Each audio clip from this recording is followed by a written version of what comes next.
Okay, we are live. We're ready to begin the Planning and Economic Development Committee today. Those committee members are Fusco, Kamer, Connor, Boyes, and Hannah. We do have all committee members present. Whenever you're ready to begin, Mr. Chair. We are ready to begin right now. So I assume that was a roll call previously? It can be. Mhm. Okay, Would very you good. like to do an official roll call? Yes, I think that'd be appropriate. Sure. Fusco, I, Kamer, Aye. Connor, Aye. Boyes, Aye. and Hannah. Aye.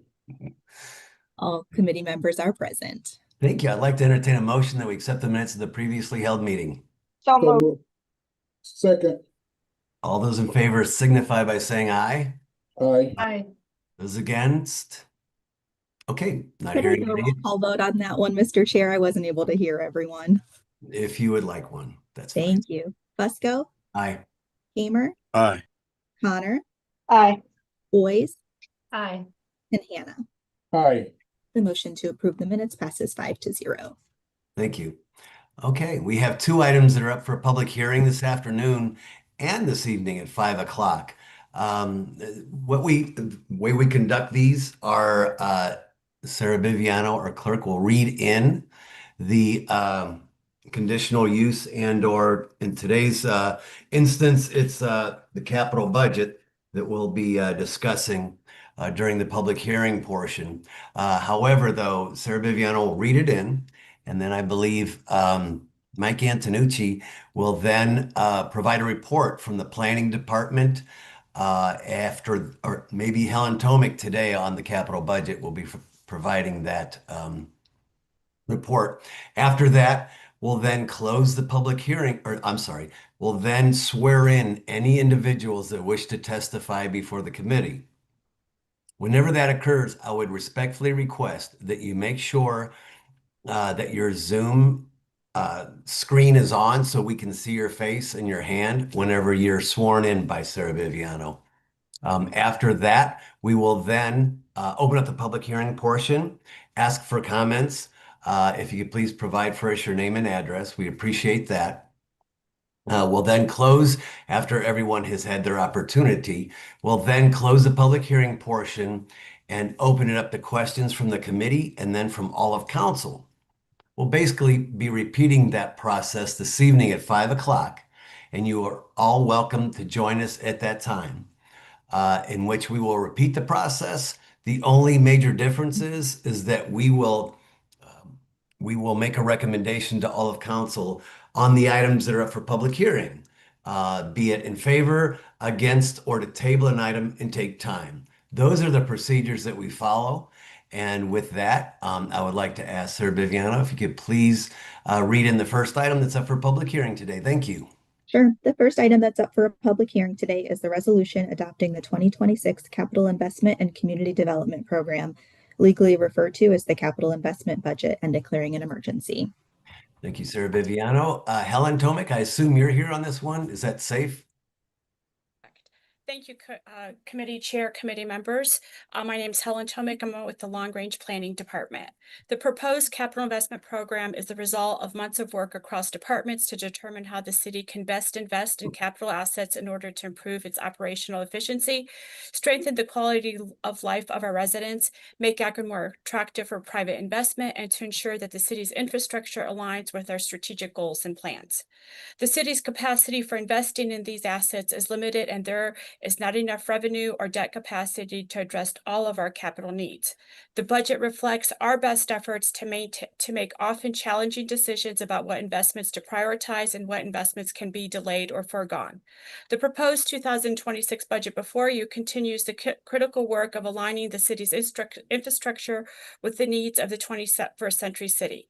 The items of the budget will position the city of Akron for continued growth, allow the city to better serve its residents. The Planning Department conducted in-depth review of the capital budget with Akron City Council on January 5th and January 12th. The budget specifies the types, locations, costs, and general descriptions of capital investments planned for implementation throughout the year.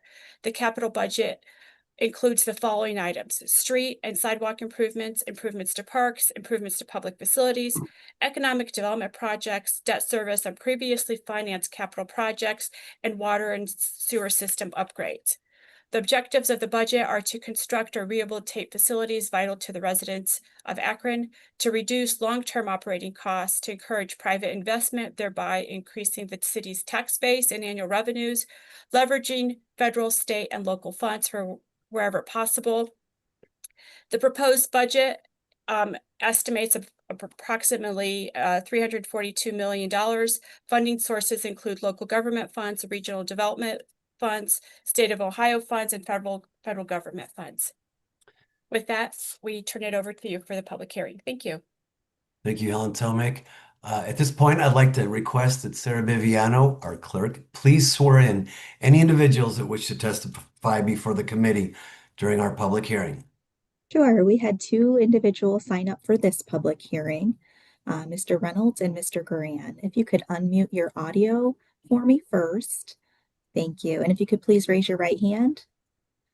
Do you swear or affirm that the testimony you give will be the truth? If so, please say I do. I do. I do. Thank you. Thank you very much, Sarah Viviano. At this time, we'll open up the public hearing. I saw 3 hands raised, and I'm going to go in order here. And then I see Nick also. You'll be number 3, okay? However, what we'll do then is start out with David Guran. Public hearing is open. So I'd like to start off by suggesting that this public hearing be repeated next week.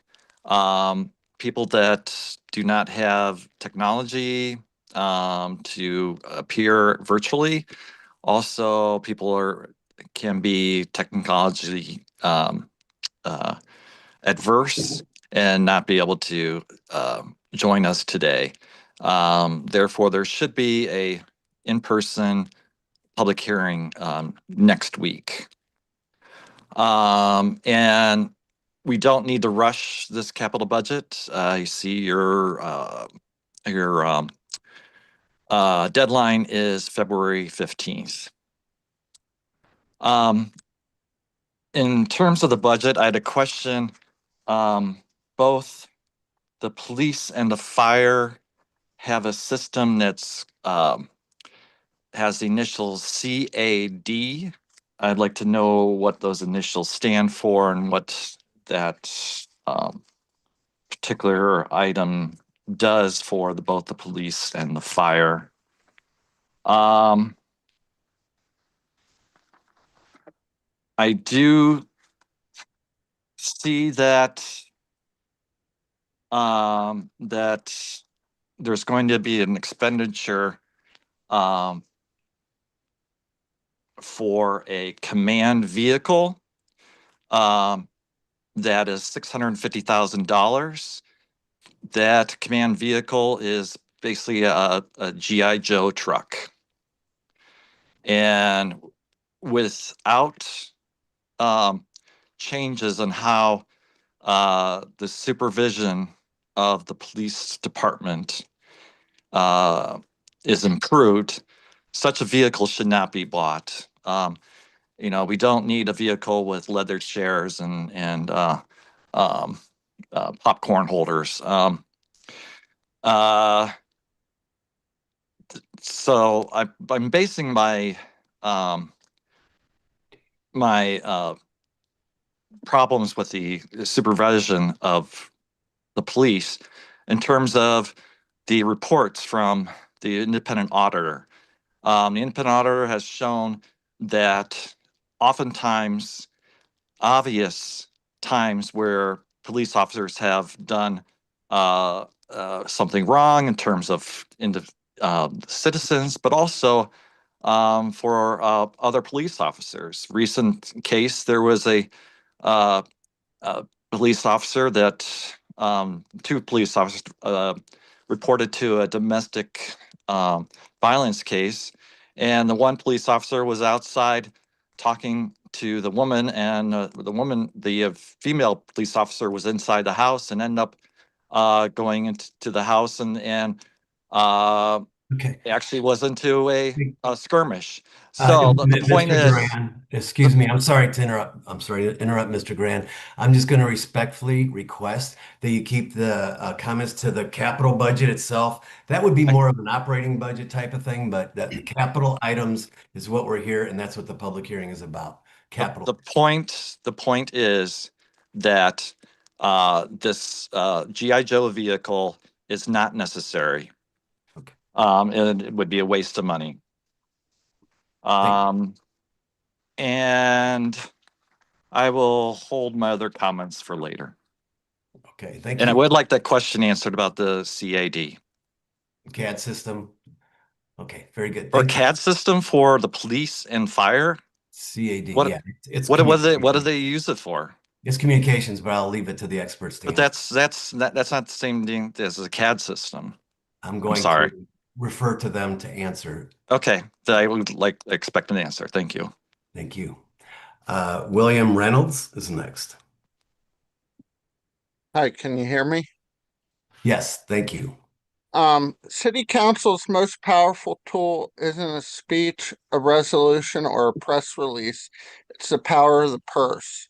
When a capital budget includes funding for AR-style rifles for every police officer, council is not required to approve it.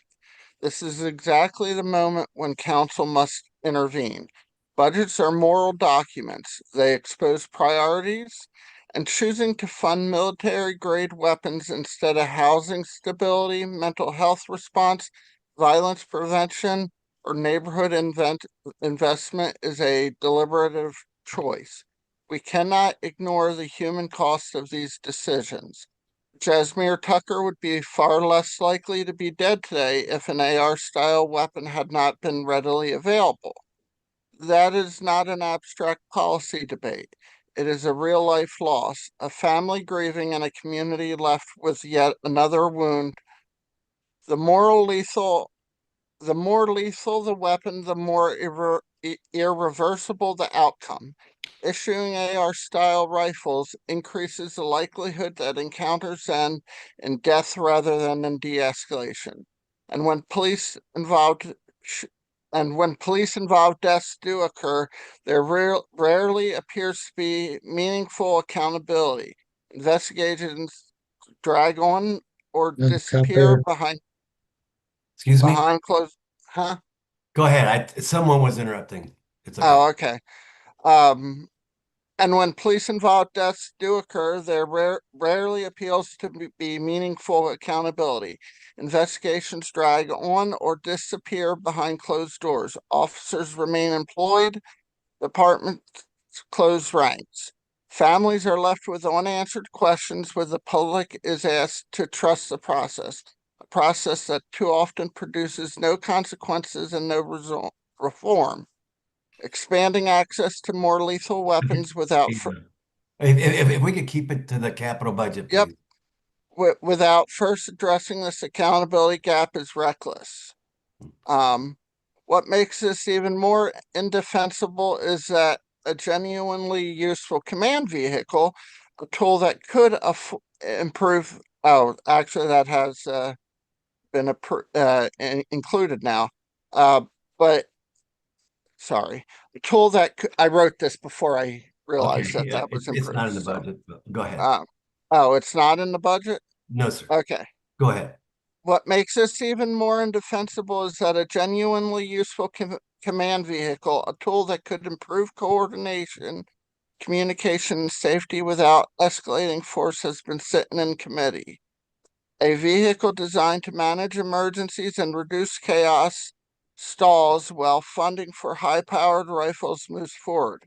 That contrast tells the public everything they need to know about misplaced priorities. Voting down the capital budget would not be anti-police, it would be pro-life, pro-accountability, and pro-community safety.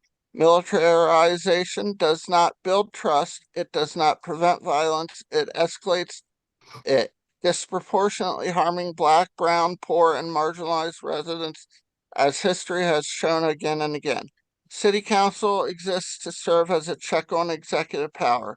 If council members believe that equipping all officers with AR-style rifles makes our city more dangerous, not safer, then they have not just the authority but the obligation to act. The power of the purse is how values become policy. Budgets can be rewritten, lives cannot be restored. This is a line in the sand moment. Council can choose courage over convenience, people over optics, and real public safety over political comfort. The question is not whether council can vote it down. The question is whether they will use the power they already have. And I would like to second the uh starting statement of Mr. Grand on we should, have a hearing in person next week if at all possible. Thank you. Thank you for your comments, Mr. Reynolds. Thank you very much. And I saw that Nick was sworn in. Nick, did you have comments referencing this capital budget, or did you sign up for the next hearing? Yeah, I think I'm on the next hearing. Sorry, I have an No problem. unstable internet connection. I'm out of town, but I don't have anything to say about the capital budget. Okay. Well, thank you very much. No problem. We'll be taking Okay. that one on next. Thank you. Is there anyone else, though, with any comments or questions from the community online here that would like to make any comments whatsoever referencing the capital budget at this time? Anyone? Okay, good. We'll close the public hearing portion and now open up to any committee members that may have any questions or comments. Any committee members whatsoever? Okay. Any council members? Just briefly, I will look into the possibility.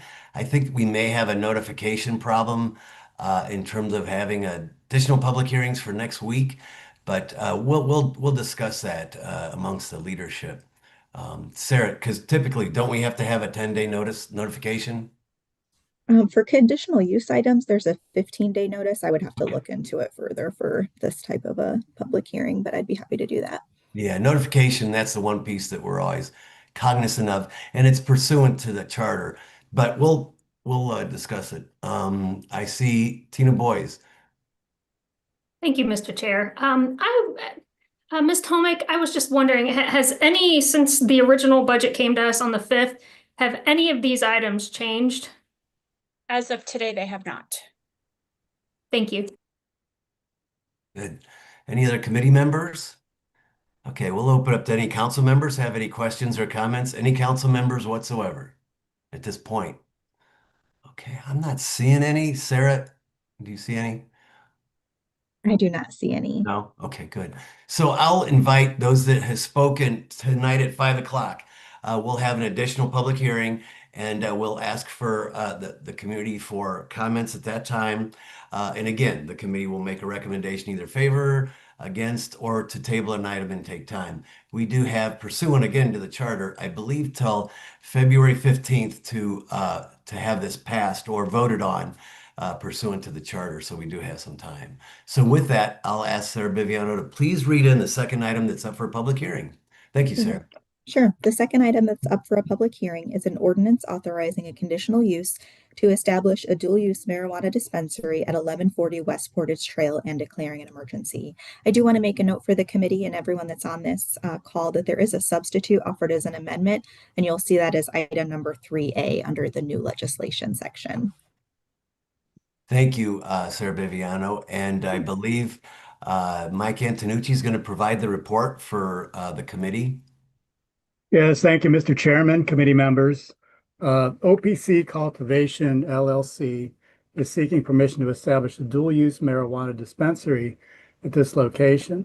Ordinance number 275, 2024, passed on July 22nd, 2024, requires any medical, dual-use, or adult-use marijuana cultivation, processing, dispensing, or testing facility in the city to receive conditional use approval. Additionally, the project must be reviewed and approved by the State of Ohio Division of Cannabis Control. The petitioner intends to repurpose the existing long vacant CVS building into a state licensed dual-use marijuana dispensary with retail tenants. The vacant CVS building contains roughly 10,700 square feet of floor area. The single-story building will contain 3,000 square feet of space for marijuana dispensary sales, while the remaining roughly 7,700 square feet will be devoted to future retail tenants. No additional square footage is proposed to be added to the building. However, a new storefront system with clear glazing for 3 retail tenants will be added to the north facade of the reddish brick building. Also, an enhanced glassed-in entryway will provide entry to the dispensary retail floor area and will include signage reading "The Landing Cannabis Dispensary" in white channel letters. Channel letters signage will identify the future retail tenants above the new storefront windows. Parking for 59 vehicles exceeding code requirements is available north of and west of the building. 6 spaces for short-term bicycle parking and 9 spaces for long-term bicycle parking will be provided. The existing parking area will be patched and restriped with landscape screening consisting of trees and shrubs. Designated pedestrian access will be provided through the parking lot from West Portage Trail. Existing curb cuts on West Portage Trail and the shared access drive through the car wash to the west on the North Portage Path are shown to remain on the plans. The petitioner anticipates the dispensary operation will serve around 225 customers daily with transaction times well under the 10 minutes. New solid fencing would be placed along the east property line. The petitioner states the proposed dispensary will be equipped with state-of-the-art camera and alarm systems, providing 24/7 security monitoring of the building's interior and exterior. Further, they state the security operations are led by a retired law enforcement officer who will work closely with law enforcement. The dispensary and additional retail tenants will operate under normal retail hours. Goals of the Land Use and Development Guide Plan include encouraging the renovation or redevelopment of older neighborhood business districts and guiding the location of new retail development so that it will be convenient to residents served and will have minimal impact on adjacent properties. The proposed development affords the opportunity to repurpose a long vacant retail box store with a secure and vibrant retail presence in harmony with the surrounding neighborhood. And while the siting of the existing building and parking on the parcel is non-conforming to the new MX3 district requirements, the petitioner has added significant elements that do conform, including the addition of designated bicycle parking areas, a transparent glazing system for north-facing storefronts, ample landscaping, pedestrian access, and unobtrusive signage. The proposed dispensary and retail use in a heavily traveled mixed-use district would be compatible with the surrounding uses and consistent with the property's former use as a CVS pharmacy. As such, planning staff supports this request. Both planning staff and planning commission recommend approval subject to the conditions. Thank you. Thank you, Mike Antonucci, for that report. I'd like to request Sarah Viviano, our clerk, to please swear in any individuals that wish to testify before the committee. And I respectfully request that you raise your hand and turn on your screen. Thank you. Yes, if you're here to speak for this public hearing, if you could please turn on your camera and unmute yourself. Oh, I'm having a hard time unmuting my, there we go. We can hear you. Okay. Could Are you you see able me? to- I cannot see Sarah, you. this is Ed Sturkey. Can you hear me?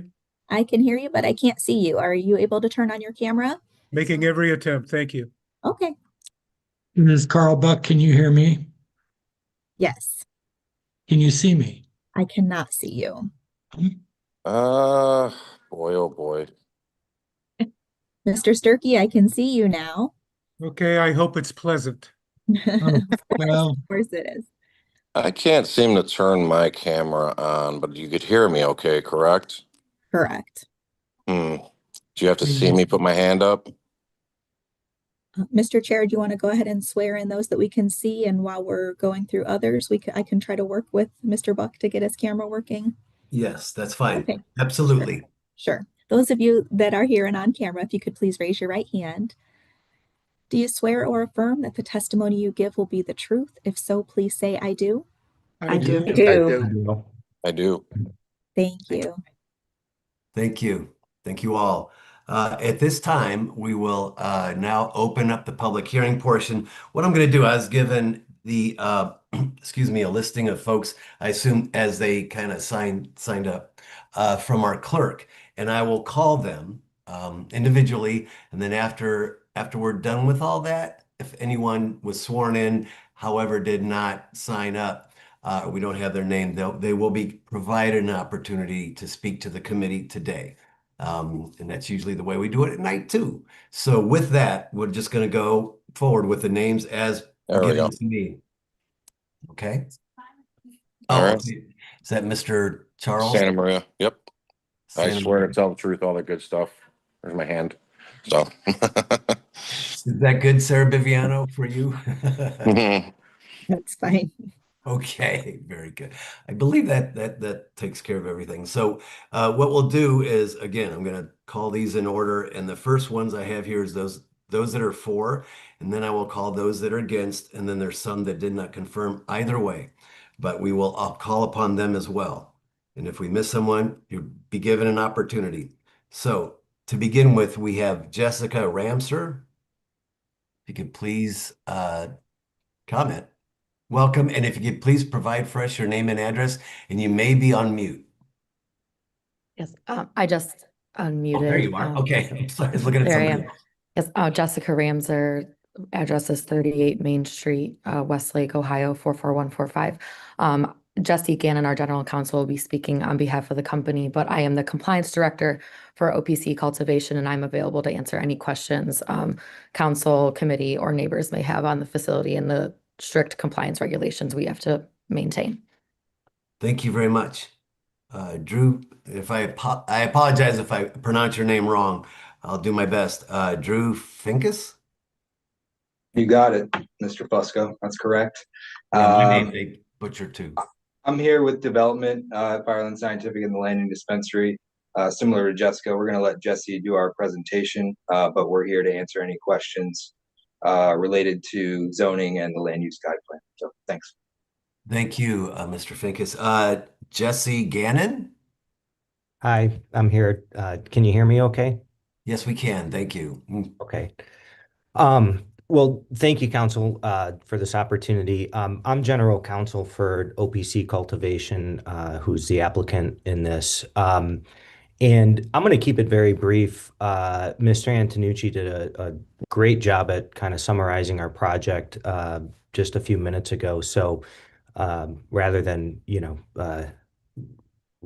duplicate that effort, I'll just give you kind of a brief overview about our company, what we're looking to do in the area, and similar to Jessica and Drew, we're around to answer any questions.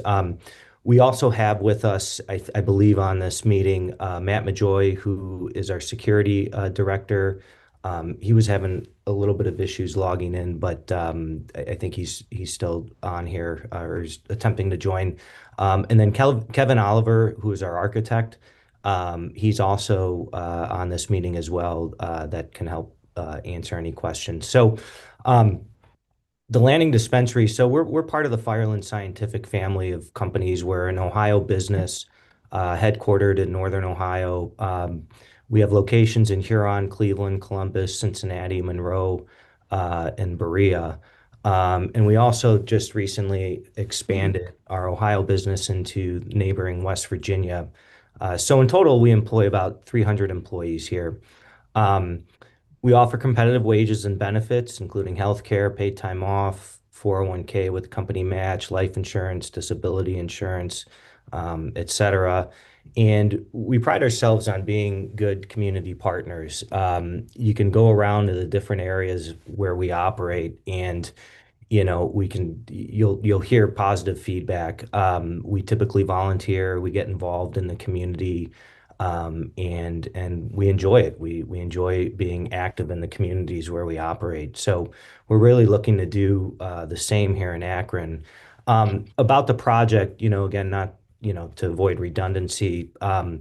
As you're aware, we're looking to open another dispensary here in the city of Akron. This will be our first in Akron.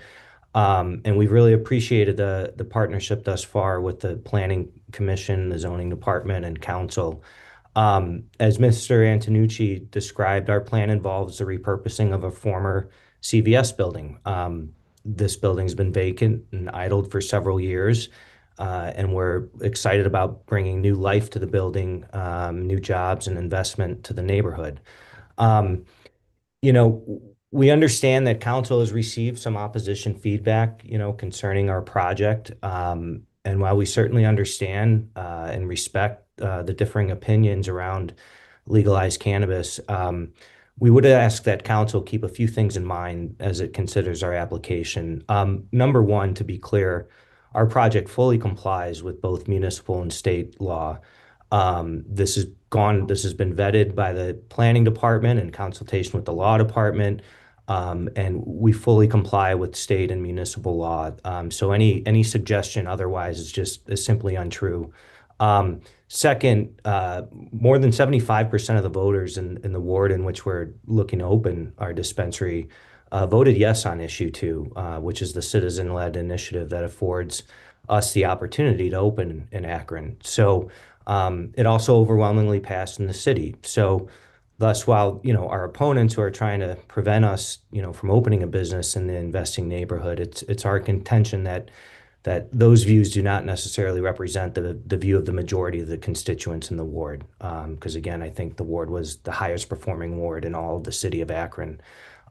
So we're just simply asking, for allowance to allow us to open up our dispensary in the neighborhood, invest in the neighborhood. We think it's going to bring a lot of positive things to the neighborhood in multiple ways. And as Mr. Antonucci so nicely said a few minutes earlier, I think the Planning Commission agrees. We're going to be repurposing a currently idled building in the city and bringing new life to it. So for all those reasons, we respectfully request that council approve our application. Thank you. Thank you for your testimony. Can you please provide for us your address? Sure. Yes, 38 Main Street, Westlake, Ohio, 44145. Thank you. And Mr. Finkus, I don't know if we got yours or not. I don't recall. I was looking down, I think, so I apologize. I didn't give it, but it would be the same one. That's our office address. Very good. Thank you. Next, I'll request Matt Majoy. Is that right? Yes, Matt? sir. That's correct. If you can hear me okay. Yes, we can. Okay. Thank you. As the other members mentioned, my name is Matt Majoy. My office address is 2300 University Drive East, and that's in Huron, Ohio, 44839. And I am the security director for Fireland Scientific for about 6.5 years now. So, everything seemed to be covered by the people that went before me. So again, I'm here to answer any questions that anyone may have as far as our security surveillance and that type of stuff. Thank you. Thank you for your testimony. Kevin Oliver, please. Yes, thank you. As was mentioned before, sorry, I'm at 7100 Euclid Avenue, Cleveland, Ohio, 44103. Thank you. Much like others here as the architect for the project to answer any questions about specifics. As Jesse alluded to, we are always happy to take an existing vacant store or single purpose store and give it some life to face the community again. So we're excited about the prospect of this retail tenant as well as the additional ones that we're making space for. Thank you. Thank you. So at this time, I'm now going to go to any other comments? No? No, sorry, coughed. Oh, that's okay. Nick Parison? Hello. I'm a longtime business owner and property owner down in the Merriman Valley. My address is 1680 Akron Peninsula Road. I grew up in Akron, Ohio my whole life and grew up right up the street actually from the Merriman Valley and remember the days when it was a thriving area and lots of respectable businesses.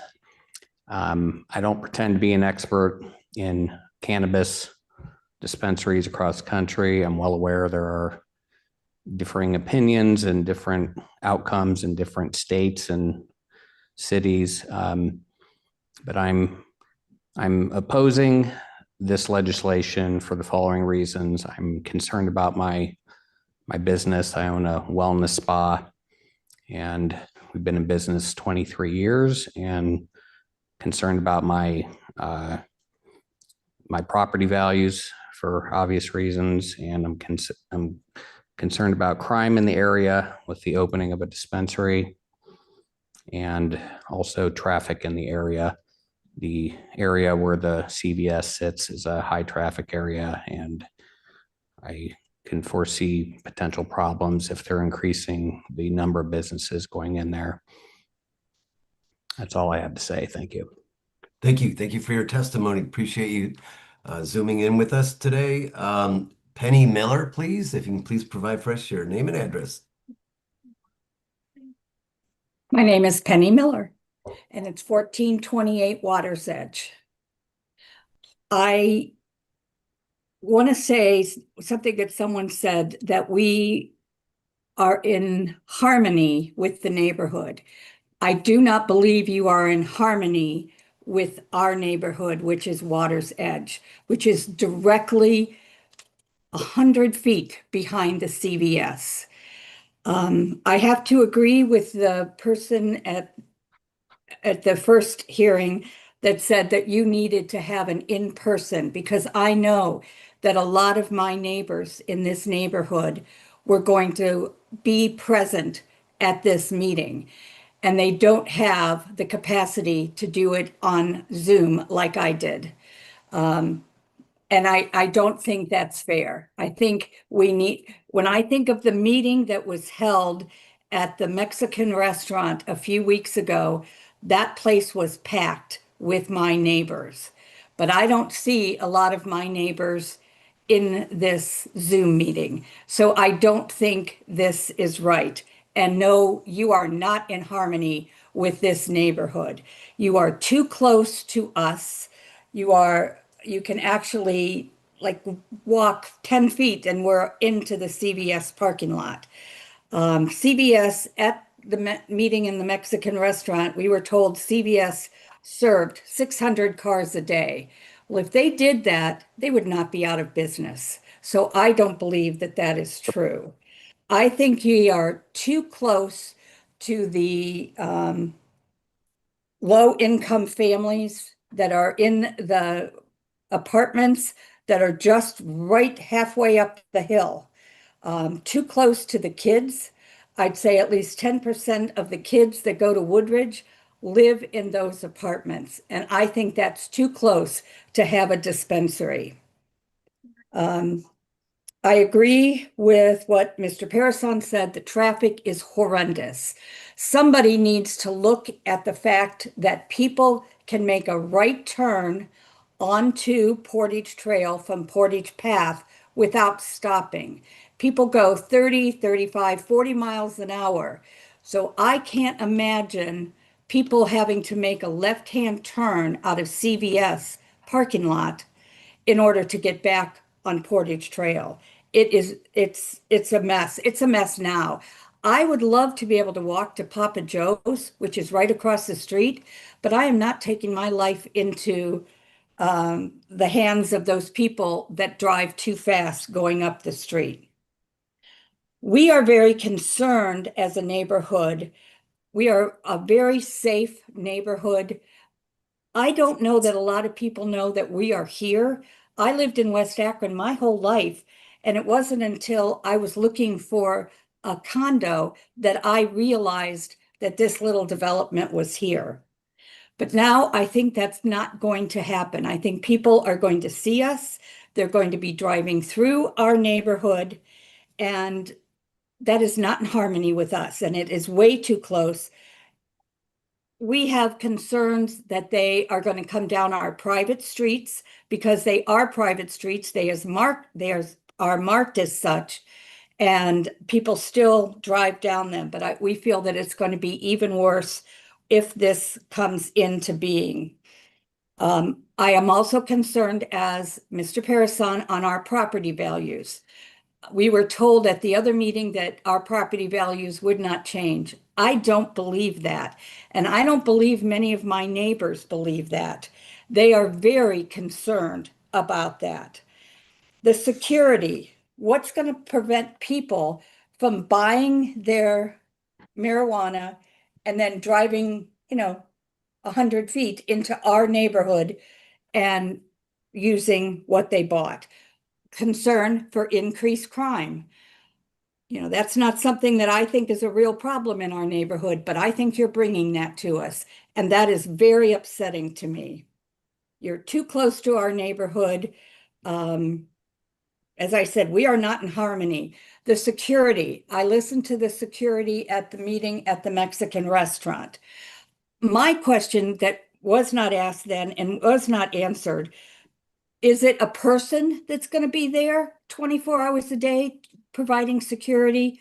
Or is it just a camera with somebody far away watching this camera? And is that camera going to show anything of them coming into our neighborhood? I don't think so. The security is just going to be for your building and not for the neighborhood. I think that's the low-income people at the catering to low-income people. Yeah. Are we catering to low-income families that live in the apartments? That's what I'm wondering too. Those are my questions, and I want to say I am totally against this. I've only moved in this neighborhood a couple years ago and have felt so safe, and you are destroying that feeling of safety. Thank you. I'm sure you're not thanking me, but okay. I'm sorry. But I am thanking you for your testimony. Thank you very much. I will say that I know a lot of people in this neighborhood wanted to come to this meeting. So I don't think you had no control over the weather. I wish we did, but we don't. But I know that there are more people that would like to say what they feel. Thank you. I'm being sincere. I would like to next ask Jennifer Constant, please. If you can please provide for us your name and address. Thank you. And I mean that in kind of on mute.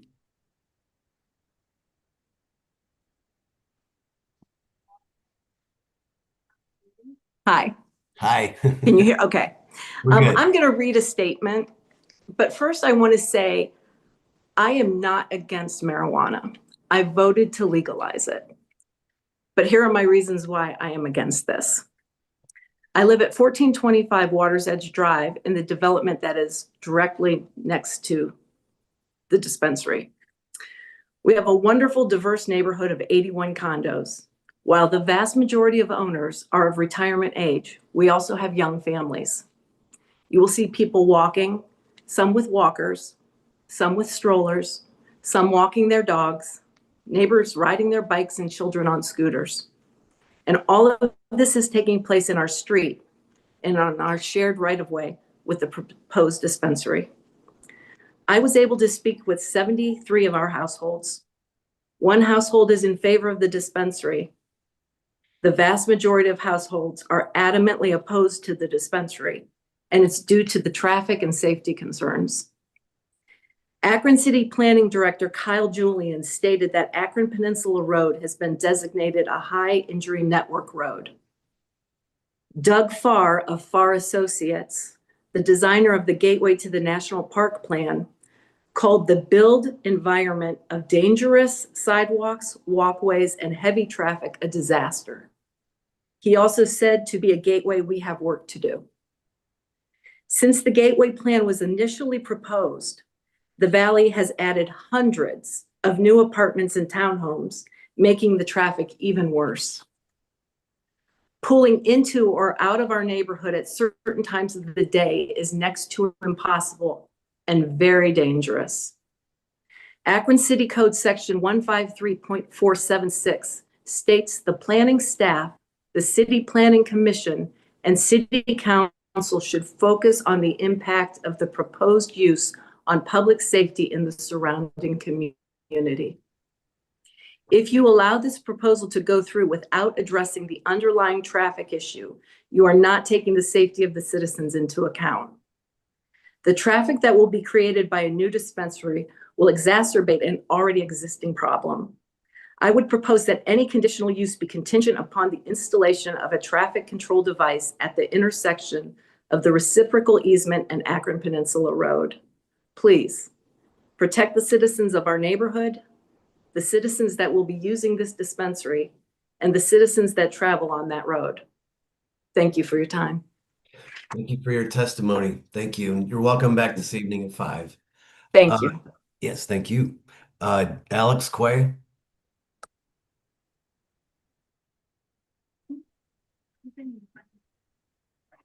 Hello, can everyone hear me? Yes, thank you. Great, thank you. Let's see, where should I start? Well, good afternoon, members of the committee, and I know there are some council members here as well as some concerned citizens and OPC's operations team. My name is Alex Quay. I am actually a resident of the Sycamore Townhouse development, 1642 Mudbrook Lane. I'm also a litigation and real estate development attorney with Buckingham, Doolittle, and Burroughs, and I'm here speaking on behalf of Crossings Development of 1670 Akron Peninsula Road and its owner, Nicole Lee. Last week, we submitted a letter in opposition for Planning Commission, Economic Development Committee, and Council's consideration. I hope those here have had an opportunity to review that letter, along with the attached letters in opposition submitted separately by neighborhood residents, as well as the numerous signatures on the petition circulated in support of our opposition. Our opposition to locating a retail dispensary at the former CVS location is based on the following key considerations. And I'd like to just summarize these. They're more fully set out in my letter. First, contrary to Mr. Gannon's position, the proposed location is expressly prohibited by Akron Code Section 153.476, which states that dispensaries cannot be located within a 1 mile radius of an existing licensed dispensary or another proposed marijuana facility site. Because there are 2 cultivation facilities presently operating on Akron Peninsula Road, both within a 1 mile radius from the proposed location, a conditional use permit for a dispensary simply cannot be approved by law. Second, and why don't I address that first topic, because I know there was the competing legal position that was suggested by Mr. Gannon. So State of Ohio statute, revised code section 3796.29 and Senate Bill 56. Through those 2, the state of Ohio has adopted certain restriction as to the location of a dispensary. In addition to those state law requirements, local governments are free to adopt their own set of ordinances under home rule authority to further prohibit or limit dispensary locations through zoning as they deem appropriate. Although the proposed location may comply with the minimum state law setback requirements of their revised code section 3796.29, the city of Akron's adoption of code section 153.476 further conditions and requires that, in quotes, dispensaries cannot be within a 1 mile radius of an existing licensed dispensary or another proposed marijuana facility site. By law, marijuana facility site is legally defined to include both dispensaries and processing and cultivation businesses. Because 2 cultivation facilities on Akron Peninsula Road are located within this 1 mile radius from the proposed location, the dispensary cannot qualify for a conditional use permit. Additionally, recognizing the inherent public concerns specific to retail marijuana businesses, Akron Code provides that Akron Planning and City Council should focus on the following criteria: the impact of the proposed use on public safety in the surrounding community, the impact of the proposed use on the economic welfare of the surrounding community, the impact of the proposed use on the general welfare of the surrounding community, The impact of the proposed use on the general welfare of the surrounding community in regard to any odor emanating from the proposed use, and the impact on the proposed use on any disproportional concentration of marijuana facilities in the surrounding community. As such, even if the dispensary did actually conform with Akron City Code, which it doesn't, Akron's code specifically provides for additional consideration criteria, which the current proposal does not meet. Specifically, the code recognizes the issue of having a disproportional concentration of marijuana facilities defined to be inclusive of both cultivation and retail spaces, in addition to the requirements under state law. Back to the second point of contention, the proposed location is notably within close proximity to 2 child daycare centers and directly along a heavily utilized school bus route. Because state and local law both recognize the importance of ensuring that dispensaries are not located near schools, daycare centers, parks, churches, and other areas where children frequently congregate, the proposed location is simply not appropriate for a dispensary.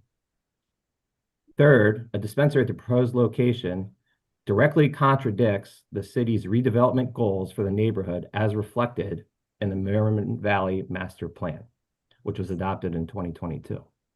As reflected therein, the city's plan contemplates development in a manner emphasizing the community's unique and natural importance as a gateway to the Cuyahoga Valley National Park by transforming the area into one that is stable, walkable, services the needs of local area residents, promotes outdoor recreation and family-friendly uses, and enhances the area's natural assets. A dispensary at this location would almost certainly have the opposite effect.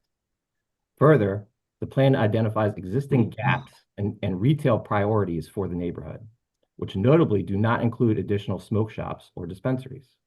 In fact, the plan specifically recognizes the current oversaturation of smoke shops and expressly advises against attracting additional businesses of the same category that cater to a similar customer base.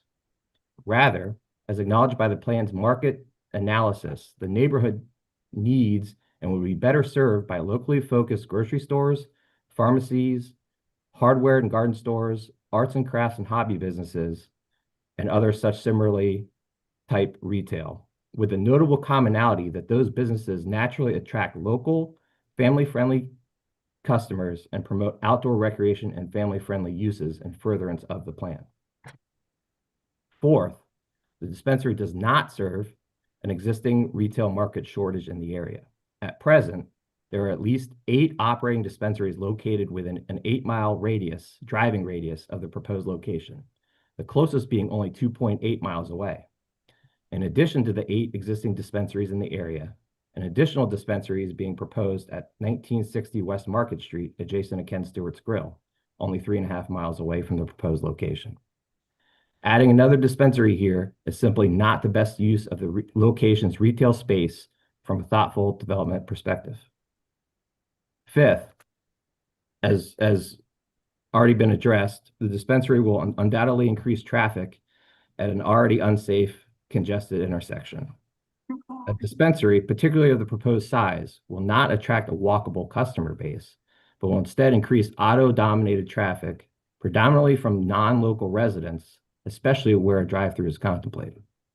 Portage Trail is a 1-lane street connecting Merriman Valley to the city of Cuyahoga Falls. Neighboring apartment and condo residents have experienced difficulty turning in and out of their residences and do not have alternative access points. A dispensary at this location would only serve to make traffic worse. Sixth, in contrast with the 8 existing dispensary locations, this proposed location is uniquely enveloped by dense residential housing. The Water's Edge condominiums, the Waterford Cascade Falls apartments, and the Ridge, formerly known as Timbertop, are all adjacent to this location. In addition, the new Sycamore Townhouses development is also nearby. Because studies demonstrate that property values and residential demand is reduced in areas where nearby dispensaries are located, it simply does not make practical or economic sense to approve a dispensary for this location. This point is acknowledged by the fact that other dispensaries are located in predominantly industrial and commercially zoned districts, adequately set back from residential housing for well-contemplated developmental reasons. Seventh, it must be recognized that by adopting form-based zoning and requirements and additional requirements for conditional use permits specific to marijuana dispensaries, the city and its legislature recognizes the critical importance of public input and neighborhood buy-in for the approval of such businesses. Here, the substantial number of local residents who have written letters, over 50, and signed petitions, over 125, must be weighed heavily by Planning Commission and City Council. The local opposition is not based on unfounded fears or stigma associated with marijuana use, but are founded on legitimate neighborhood planning and development concerns and the negative economic welfare impacts that a dispensary at the proposed location will bring to this area, which are detrimental to the goals and direct conflict with the master plan for our neighborhood. As representatives of the city, I trust you will make the right decision by placing the desires and needs of our Merriman Valley residents and neighborhood first, and rejecting the proposal for the dispensary at this location. I'd welcome the opportunity to address any questions anyone on Planning Commission or Economic Development Committee have concerning this opposition. Thank you. Thank you for your testimony, Mr. Quay. Nicole Lee? Do we have Nicole Lee online? Nicole Lee? Not hearing Nicole, it. I believe you're on mute, Nicole. I see you speaking.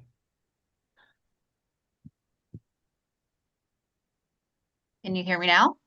Oh, there you are. Okay. Yes, we do. Thank you. Hi. Yeah, thank you so much for allowing me to speak. My name is Nicole Lee, and my father, Dave Shepard, when he was alive, created quite a bit of the properties that are located in the valley. And our family have had the privilege of managing them and taking care of them since they've been developed. And some of those properties you would recognize: the Valley Center Plaza, that is our family's plaza. And I have in there my business, Nicole's Connection, which is a laundromat and a tanning salon. And that opened up in like 1989. So it's, that was when my father built the plaza there. And then down the road over at the Valley Office Park #1, we have a lot of long-term office condo rent owners there. And I own 5 offices over there, 5 there. And then across the street from that at Valley Office Park #2, there's actually 15 office condos that I lease out there. And I also own a self-storage facility called Merriman Valley Self-Storage. And then I have a childcare facility, which was one of the very first childcare facilities in Akron, called Merriman Valley Childcare. It's been around since 1989. And so we have had all of these properties over the years, and I have seen better days for the Valley, honestly. I have done my very best as a small business person to maintain and take care and nurture a healthy environment for all of my renters and all of my customers. I have done my very best to maintain my properties, to take good care of them so that it only enhances the Valley. I will tell you that, a couple things. The Valley Master Plan was very exciting to me because I felt for the first time we were getting a very serious voice getting heard amongst the people that are in charge in Akron, that they were genuinely concerned about the welfare of the gateway to the national park, and that they were excited about trying to make things better for us, because honestly, we've been going down a wrong pathway for quite some time. And so, the other big thing too is that, the fact that we have these childcare facilities locally and close by. I mean, we've had close to 50, 65 children at our center here in the last couple of years, but we've had higher numbers in the past. But the point is, there are a lot of children in the Valley, and there are a lot more children in those 2 complexes that are right next door to the CVS. And I have tried to get an actual count from the bus garage, but they won't share it with me for privacy reasons. So one morning I just went up there at 8 a.m. and just did my own personal count.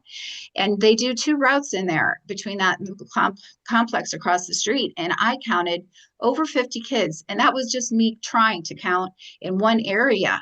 So I'm guessing there's probably about probably 150 kids that get on the bus right there every single day on and off the bus. And we know that there's a terrible congestion always on Portage Trail when those buses come. But the point is this, if you lived in a neighborhood with your children, would you want a dispensary next door to where they're going to play?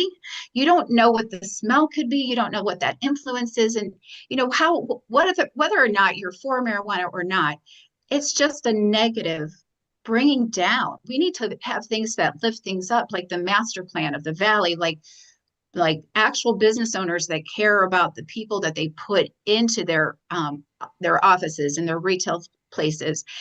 And as a city, you should be generally concerned the same way that I am concerned. You know, I am concerned about the properties that I have. I'm concerned about my neighbors. And I just really want you all to care. I want you to care. Thank you. But I do believe that Alex Quaid said it absolutely best. I can't even imagine adding more to what he said. But your laws that you have on the books protect us from having it. So just follow your laws and listen to our hearts. Okay. Thank you very much. Thank you for your testimony today. I don't remember. Do we get your address? I feel kind Yeah. of guilty asking for it because you have That's some okay. So property there. our primary business address is at 1562 Akron Peninsula Road, Suite 113, Akron 44313. And that's in the Valley Center Plaza at my business, Nicole's Connection. Thank you. Thank you for that. Next, I'd like to request Charles Santa Maria. Unmute. Are you there? Yes. All right. I live at 1165 Wildwood Drive, right behind where this dispensary is going to be going in. Just to be clear, I'm just giving an opinion. I'm not stating facts. It's just my opinion on my thoughts on this. But that being said, like I said, I'm not anti-cannabis. What I am is anti-public safety. I'm all for public safety. And where I live, it's a very quiet little neighborhood right behind where this dispensary is going to be at. And my concerns are is we got enough traffic already where you're trying to pull out where this dispensary is going to be. It's already a dangerous part of the road. And the problem is that now if you're going to add more traffic, well, guess what's going to start happening? More car accidents. And then on top of that, me, along with all the other residents that live behind where this dispensary is going to be, we pay for the private road that runs next to the dispensary and behind it. So now the problem is now we're going to start getting increased traffic on that road. And if so, now we got extra wear and tear on our road that we pay for, that we maintain. So if damage happens to that road and our street because of the dispensary, who's going to pay for it? Us? We're going to be responsible for it? That's not fair to us. So the dispensary, which I have a funny feeling it's probably going to be opened. I don't know if there's anything that any of us could do about it, to be honest with you. They should actually have to put up a fence on the back of that property to keep people from using that car wash and our private road to get back access to that CVS pharmacy. There's two entrances. There's one on Portage Trail. They should have to go in one way and out the other. And it's not the car wash's responsibility, and it's not our responsibility as the residents over there in Water's Edge to direct the traffic for that business. Okay. So that's just my opinion on that one. The other thing is there's a lot of kids that live around there, and I'm not anti-cannabis by all means. I am not anti-cannabis. What people do is their business, but I do have a problem with it if it starts affecting children. Okay, so I'm not gonna lie to you. When I was a kid, when it came to getting cigarettes and alcohol, when I was a teenager, we used to hang out by the Dairy Mart or the liquor store or whatever and pay people to go in and get us our stuff and then bring it out to us, and then we'd go run in the woods behind the place and go drink or smoke cigarettes. Do I think that has a strong possibility of happening here with the hundreds of kids that literally live in the apartments at Timbertop and the other one across the way? Absolutely. Do I think kids are going to do it regardless? Yes. But now by putting it in right there makes it easier to get access to that, unfortunately, because there are going to be people out there that buy it for kids and teenagers that aren't supposed to be getting this stuff. But it's unavoidable, unfortunately. So I'm not worried about the security on the inside of the property because I know that's going to be taken care of. I'm more worried about the security on the outside of the property and how it's going to affect children, how it's going to affect traffic, car accidents, the higher likelihood of car accidents, and also my property value. I just bought this condo a year ago. Okay. If I lose property value when I go to resell in, let's say 2, 3 years, because I don't plan on staying here forever, I plan on moving away. If I lose money on my house that I bought as an investment property in a good area that's tucked away, I'm gonna have a problem with that. Okay, that's gonna be a big problem. So that being said, if anything, if they're probably gonna open their cannabis shop, so be it. It is what it is. But they got to do what they can to mitigate and make it easier for the residents around the area to accept them. If they want to be part of this neighborhood, they got to do what's right for the residents of the area. They got to make sure that kids aren't getting their hands on the stuff from the apartments. They got to make sure that there ain't increased traffic in my neighborhood directly behind it. And they got to make sure that they are doing something about the traffic on the road in front of the place to make sure that people aren't getting broadsided pulling out of that place or getting in car accidents. So I don't know if anybody in this meeting has been to Monroe, Michigan, but I don't want the valley to turn to Monroe, Michigan. I can tell you that right now. If you go to Monroe, it is nothing but dispensaries. It is, I think, in one plaza, I think there was 8 or 9 different dispensaries because I've went up there. I'm not gonna lie. I'm like I said, I'm not anti-cannabis, but it's all dispensaries and one Taco Bell and one gas station. I mean, there's nothing else there. So imagine what the property value is over there. So if I lose money when I go to resell, it's going to be a problem. And we don't need extra traffic in our neighborhood from people that are using their cannabis to come back through here and do whatever they want to do because, you know, it's not their neighborhood. It's a private road. They don't belong back here. So it is what it is. So they need to do at least a bare minimum, put a big old fence up behind that CVS to prevent traffic from coming through our neighborhood and through our private road and have it directed only to their property. That's just my opinion. The gentleman that spoke to people before me, Mr. Quay or whatever it was, I 100% agree with everything that he said. He provided a really good speech, and I didn't provide anything at all. I'm just talking here. So that being said, I'll yield it back to you guys, but that's just my opinion. I'm worried about the traffic. I'm worried about the kids, and I'm worried about the property value. That's the only thing I care about. What adults do is up to them, but as long as what they do don't affect me, I could care less, to be honest with you. Thank you for your testimony. Next, I'd like to ask Ed Sturkey, please. Thank you, Chairman Fusco, and the other members on the council who have graciously taken my phone calls over the past few days as I've reached out. I live in the neighborhood around the corner from the proposed dispensary. Lifelong Akron resident. Have an unusual circumstance in my residence right now. My street, Sackett Hills Drive, is in the city of Akron. My house is at the end of the street. It's the only one on the street that is in Cuyahoga Falls, but I'm an Akronite at heart. My professional career was with the city of Akron in the fire department and EMS. I had a parallel career in banking that was also in the city of Akron.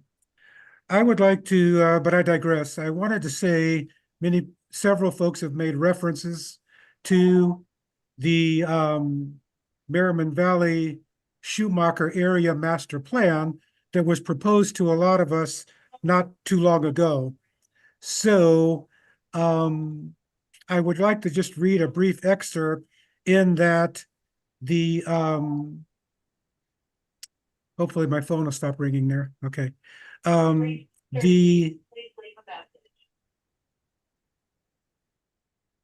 That plan, that proposal also, in taking a second to read here, may predate the tenure of some of the current folks on council. So I wanted to highlight that as well. But it said that the cities of Akron and Cuyahoga Falls are collaborating on a master planning process for the Merriman Valley and Schumacher areas.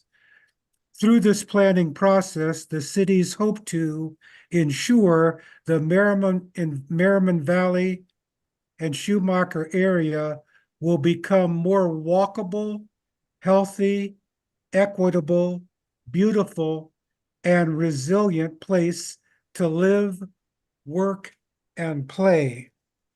I don't want to be lumped into the for or against here on the issue of marijuana. I spent 20 years in Akron, as I referenced earlier, in the banking industry. We financed residential and commercial projects in the city of Akron that I'm quite proud to have associated at that time the North Akron Savings Bank title with, and proud of my service on their board of directors. I also currently, like many of you, am an elected government official. So my focus is more on solving problems than complaining about them. So I wanted to say that part of this master plan wanted to utilize Portage Trail, which splits right down the two communities as a primary access point and thoroughfare and entry point to the Cuyahoga Valley National Park as part of that master plan. And this piece of property that we're talking about is uniquely situated. And my primary reaching out to many of you, as you have heard already, was to tap the brakes on this so that many folks, my phone's been blowing up here, that want to participate in this discussion, provide other options for this space and alternatives in the business and private sector would like to have an opportunity to speak to Akron City government. My hope today as a result of this testimony would be that we would be given that opportunity in the future, that a vote would not be taken, but that time would be taken in order to have that opportunity. I have spoken and I have people call me over the last few days. The Woodridge Local School District completely unaware of this proposal. Cuyahoga Valley National Park completely unaware of this proposal. Akron Metro Parks unaware of this proposal. The folks that I know that are in the development community unaware of this proposal would love to have the opportunity to weigh in on this.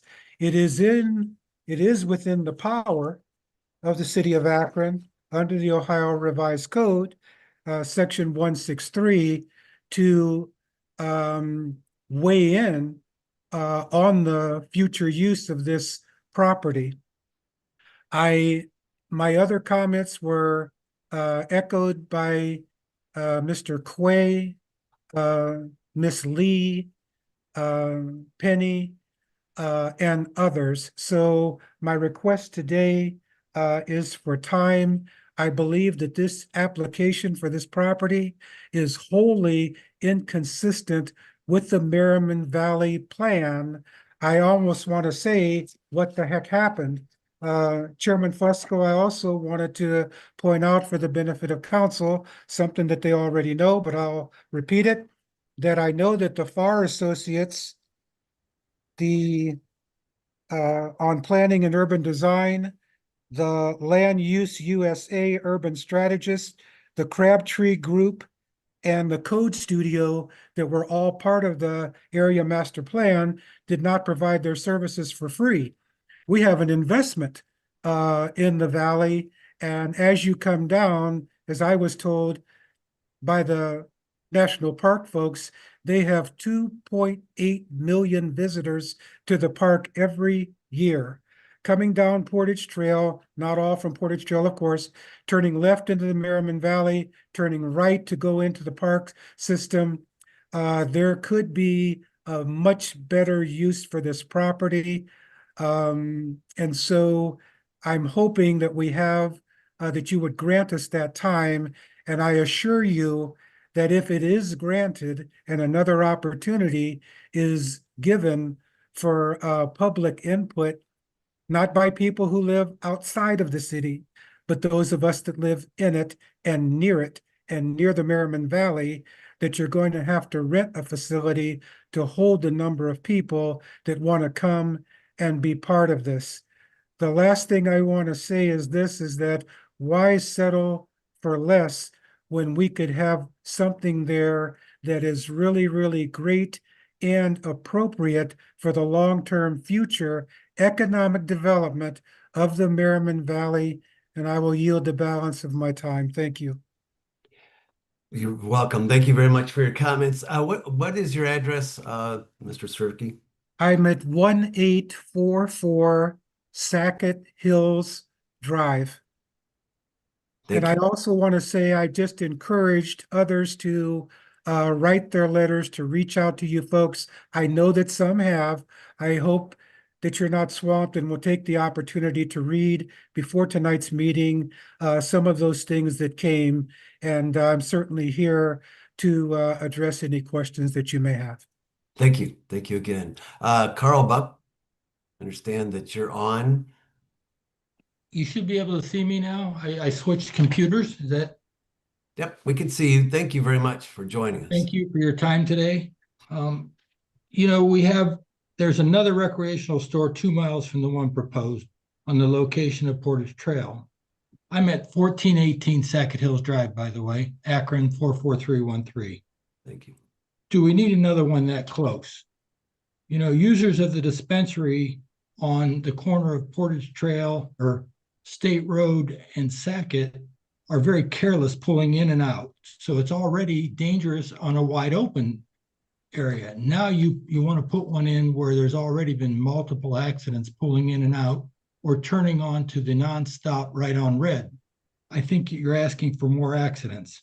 Next, I'd like to say, you know, it's what we want people to see, the gateway to the national park, the marijuana dispensary. I've been to over 40 of the national parks of the 63 national parks, and I have yet to see a marijuana dispensary near any of the entrances to any of the national parks. National parks are my passion. I live for them and go to them, and I can't wait till I get to see the other 23. Further, I've been in recovery for over 42 years. What I'd like to tell you is that I didn't get in trouble every time I used, but I was using every time I got in trouble. Also, not everyone who smokes pot becomes an addict, but most addicts started with pot. So now we want to add pot to our national park, to the people who've talked about their neighborhoods right here today, and you want to put a dispensary right there where it's already dangerous to pull in and out of. And that's one of the reasons the CVS ended up pulling out, was because of the access. So think about that when you're voting. And what the one woman asked, and one of the gentlemen, could we make this a public hearing, because there are so many people who are up in arms about this particular place to be put for a marijuana dispensary. Thank you for your time today. Thank you. Thank you for your comments.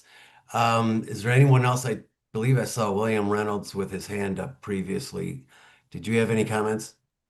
Yes, I did. 421 Crestwood, Akron, Ward 1.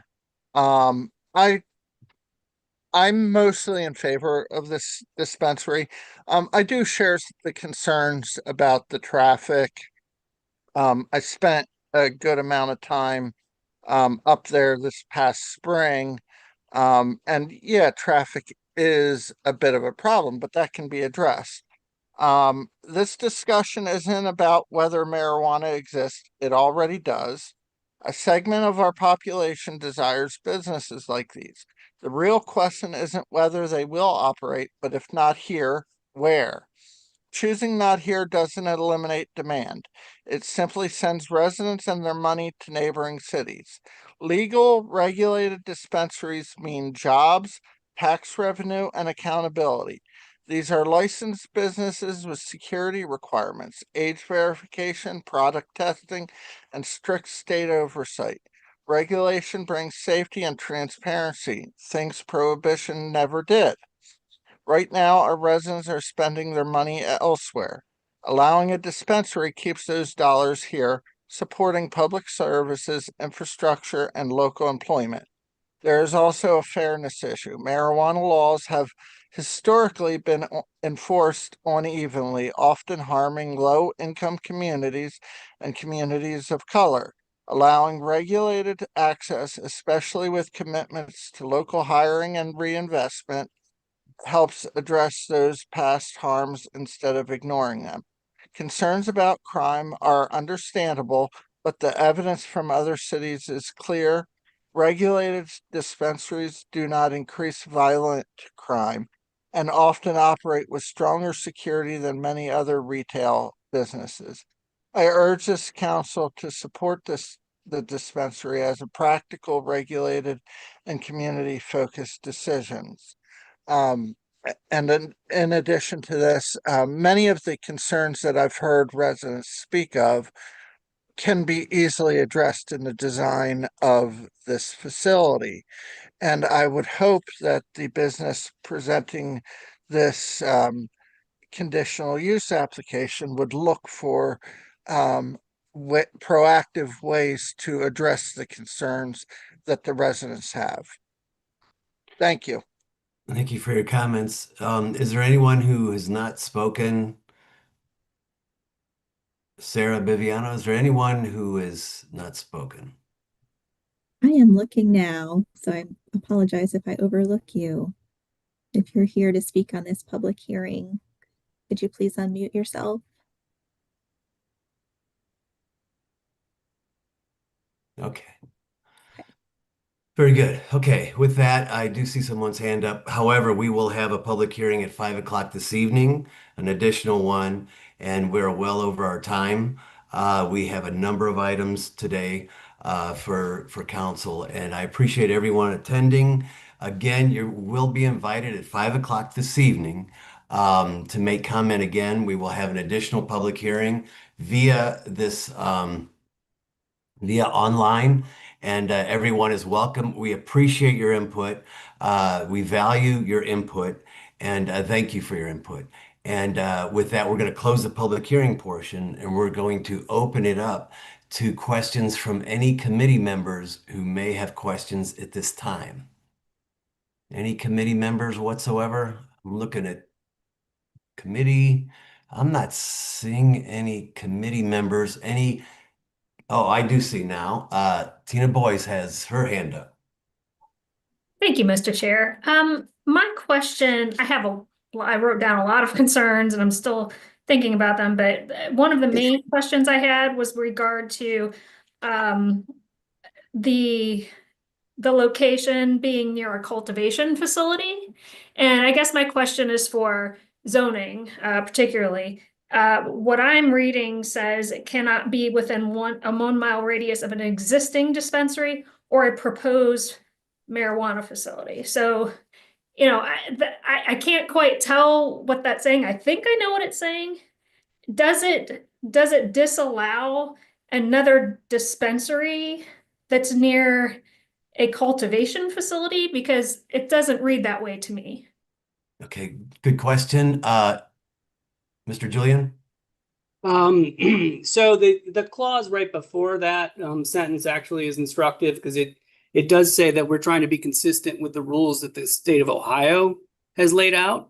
Okay, and so what we're trying to do, what the intent was, what the state's intent is, and we're mirroring that the state's intent is to limit the clustering of retail uses, retail dispensary of marijuana. Right, that was the clear intent, and that's what we're echoing from the state code, and that's what this does. You could read the letter of it as well and say, is this within a mile of a dispensary?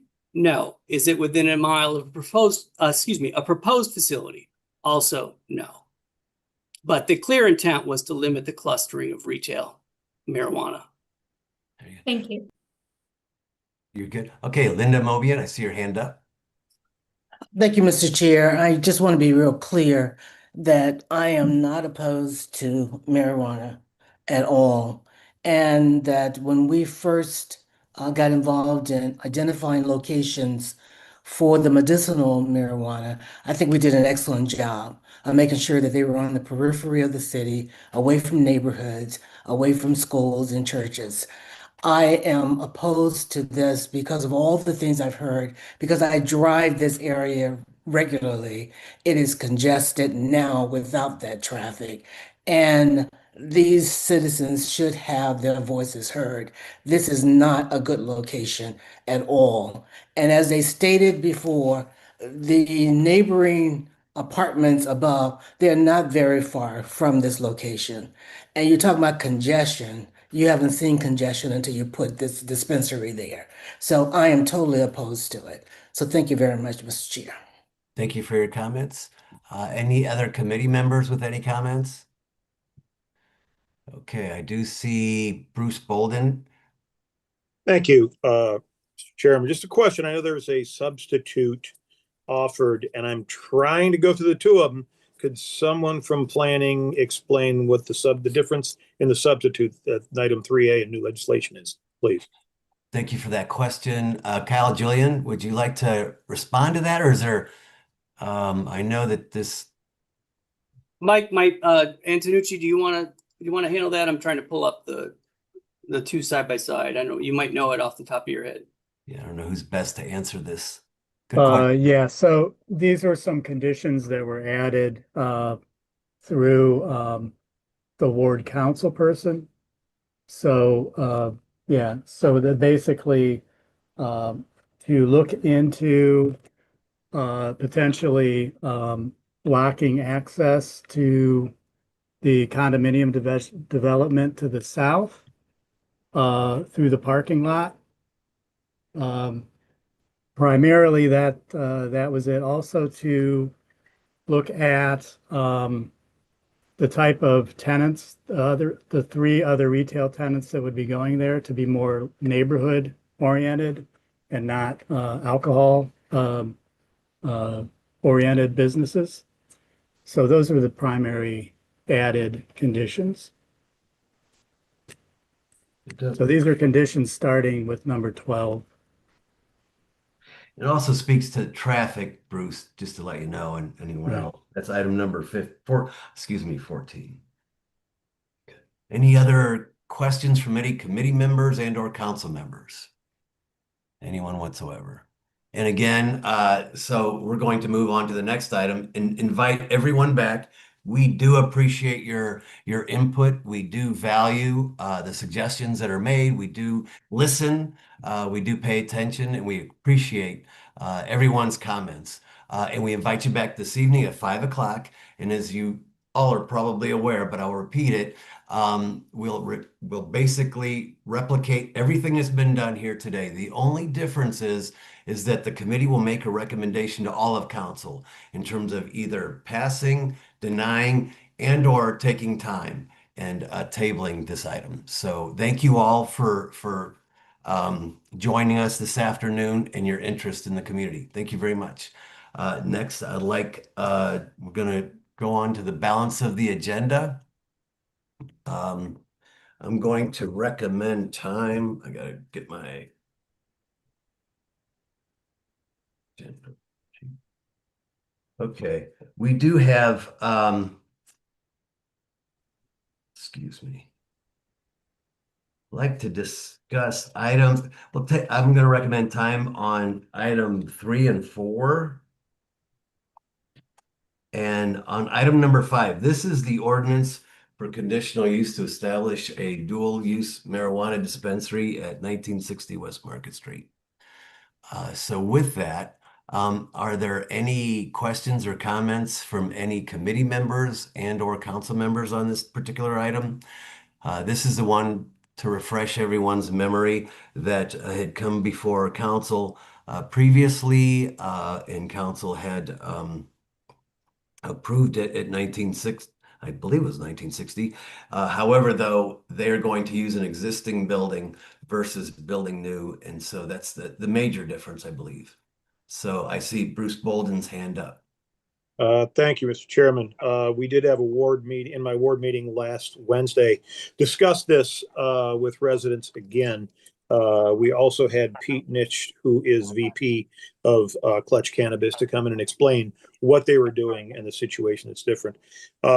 Neighbors are still a little bit upset about it, and the majority of them are upset because of the traffic issues. Trying to come up with an option that might work there, but the residents are not. That seems to be one of the big concerns, along with the basically marijuana facility.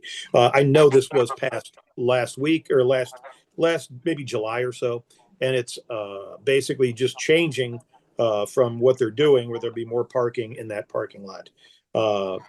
I will still be voting against it, as neighbors, as my residents have been requesting, and I tend to vote with the way the majority residents request. But that's where I'm at. Thank you. Thank you. Thank you. Appreciate that. Any other questions or comments from anyone? Any questions that anyone may have?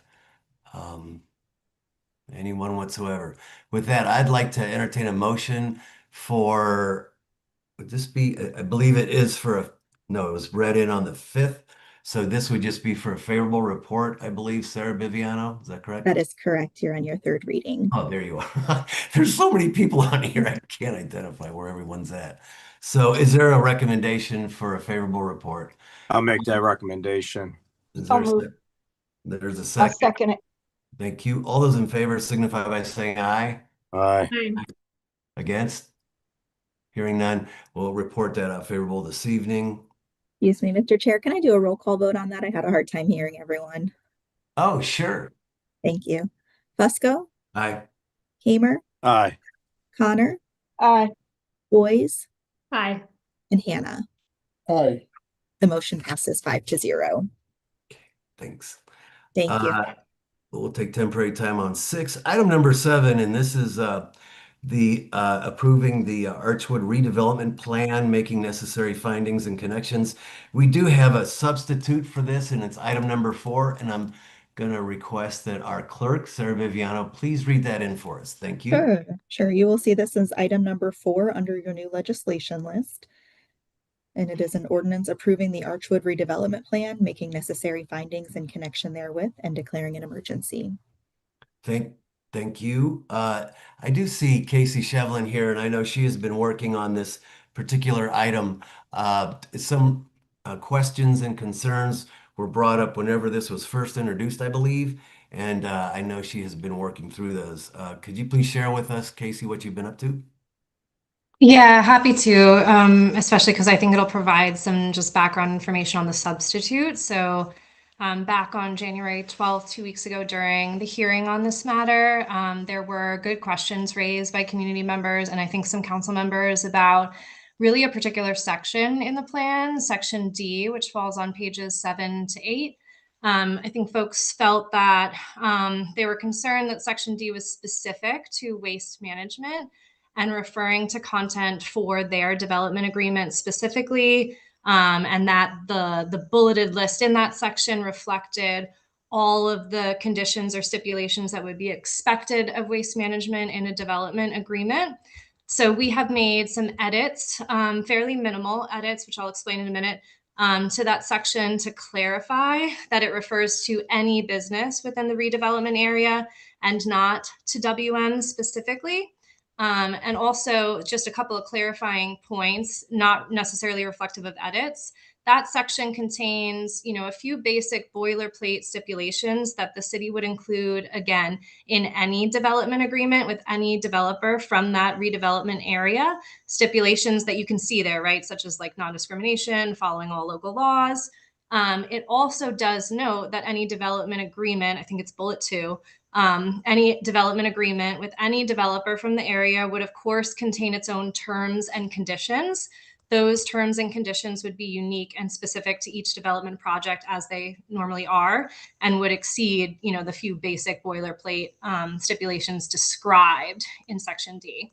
So we've made a couple of edits, again, minor things, changes in articles from, A to the, or the to A, and making redeveloper plural, not substantial edits. We have communicated back with the community members that raised these questions, to let them know that we have made some edits as they suggested to create more clarity in that section.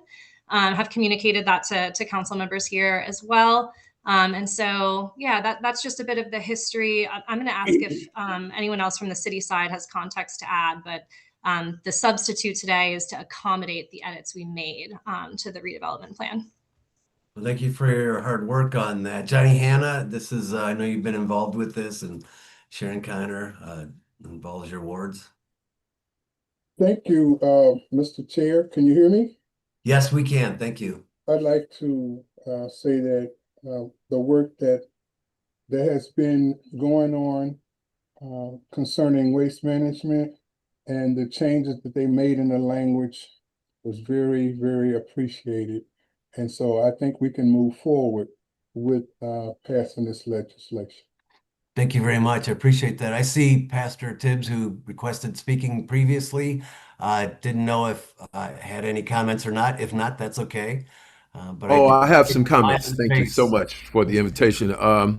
Let me just say that Casey Shevlin and I have been commiserating over this issue for some months.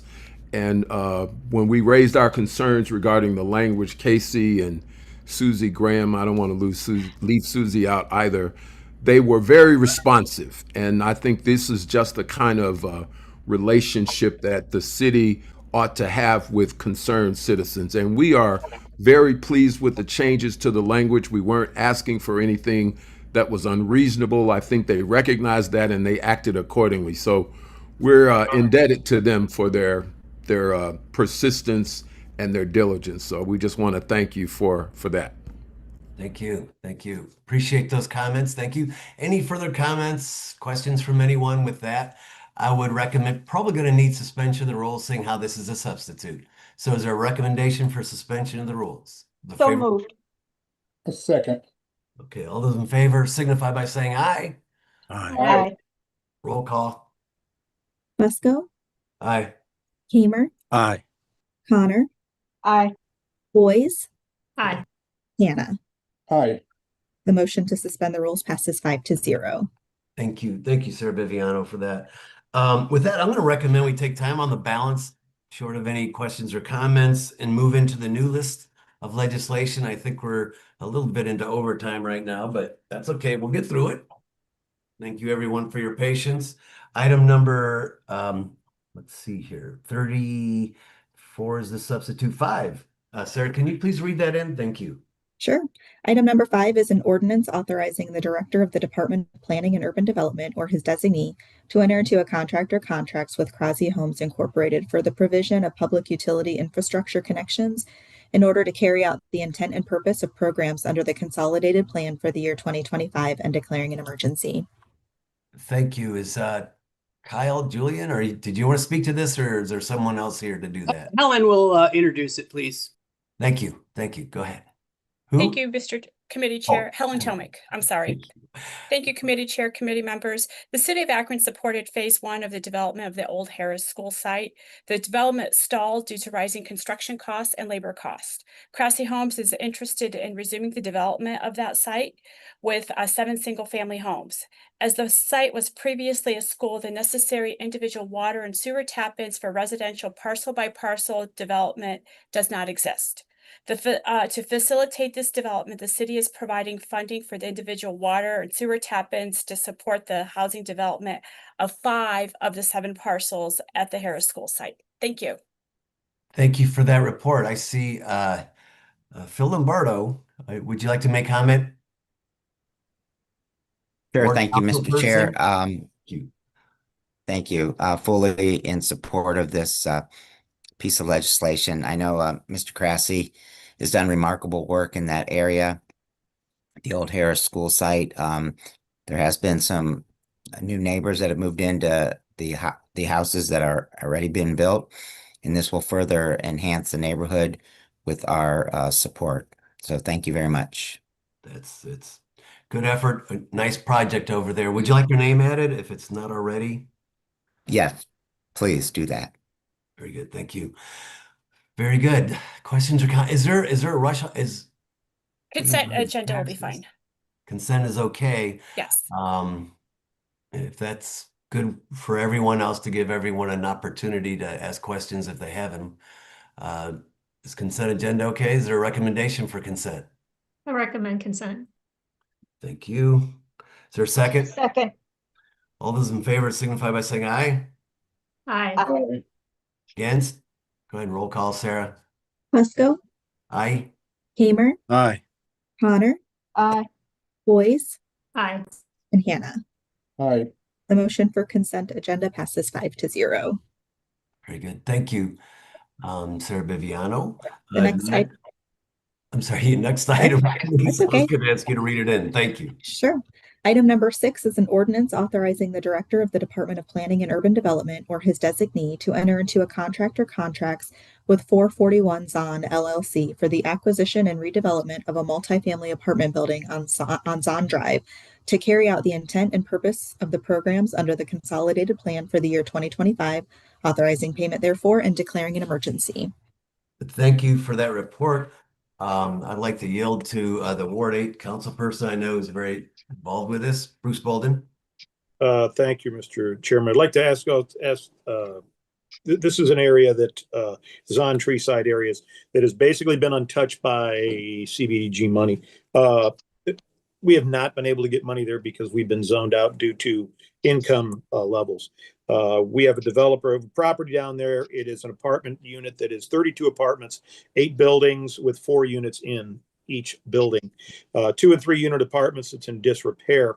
Have a local landlord out of Richfield that has been taking on properties and revitalizing that neighborhood and is interested in doing it, working with the planning director, working with Helen Tomic, working with former planning director Thomas Tatum, and finding a way to highlight these developers that are looking to bring in affordable housing.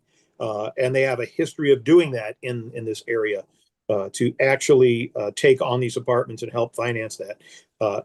I'd like to let Mr. Julian or Ms. Tomic explain the program, and maybe we can look at this and look at this next week.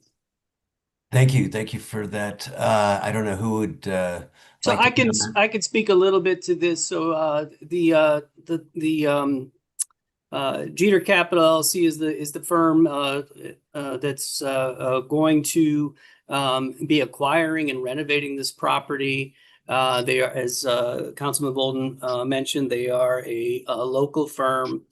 They've got bank financing for the majority of the acquisition. And they came to us asking if we could help with some of the financing with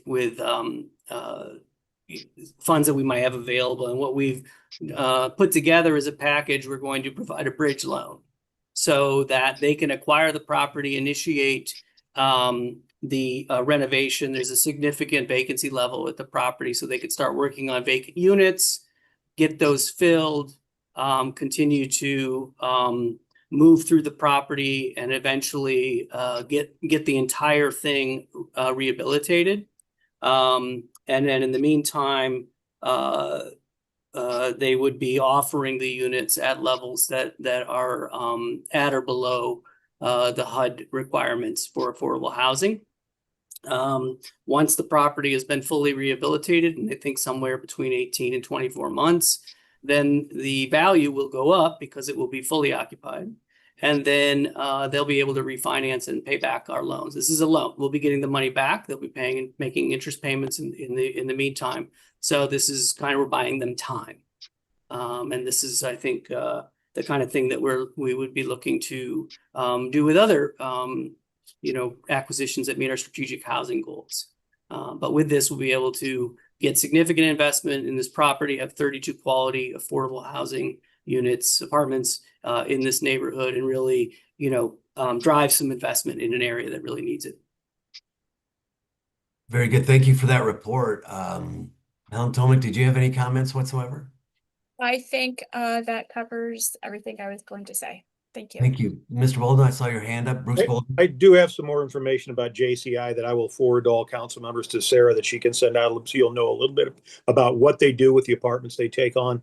And I think you're going to be really impressed, as was planning, housing, zoning that we met with back in, I'm going to say maybe October, November. And I really want to thank Kyle Julian and Helen Tomic, trying to work with these people and come up with a plan to help a really strong landlord, that we can keep this in our community, keep it with a good landlord who cares about their people, is local, and get this property under contract before we have those out-of-state landlords that just don't care about our residents. So this is really a win-win for all the way across the board. Really appreciate the help from planning. They just went above and beyond, and it's a testament when you come to them with a plan, they'll work their butts off for you. I really appreciate the help there.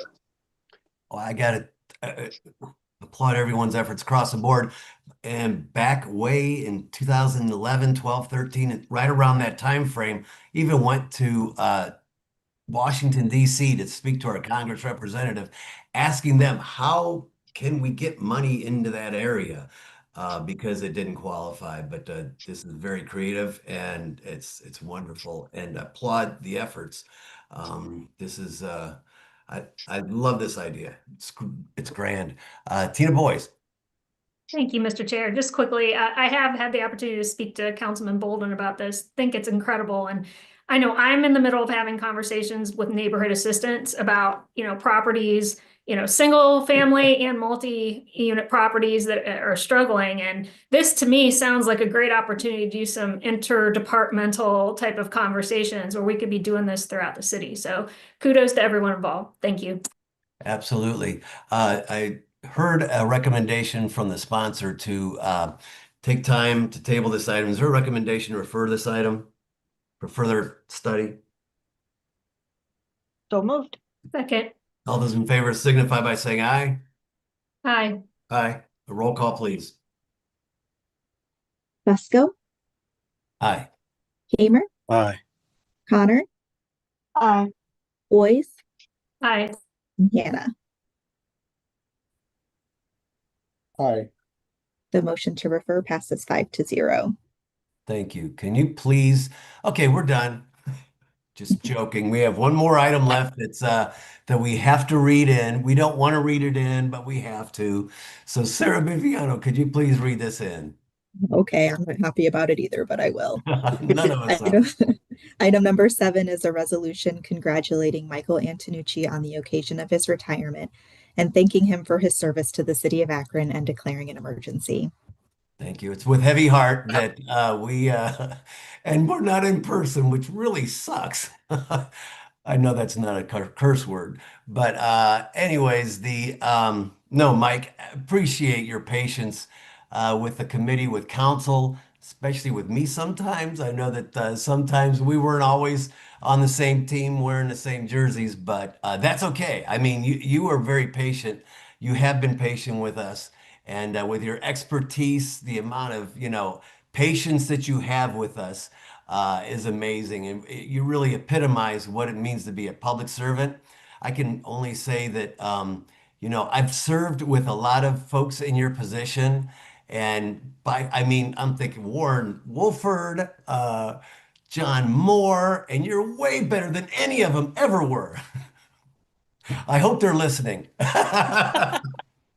I'm just joking. I'm just joking, of course. But no, Mike, thank you so much, man. You're so responsive, and you've been just great to work with in terms of the developers, the constituents, those folks who have concerns, and explaining and being patient, which is a tough part of what we do. But you've done it with grace and dignity, and appreciate everything, Mike Antonucci. I see Linda Moby, and we'll just go through as everybody raises hands. Linda. Thank you, Mr. Chair. Mike, I didn't know this was coming. I kind of suspected at some point, but you have been absolutely fantastic to work with and to know.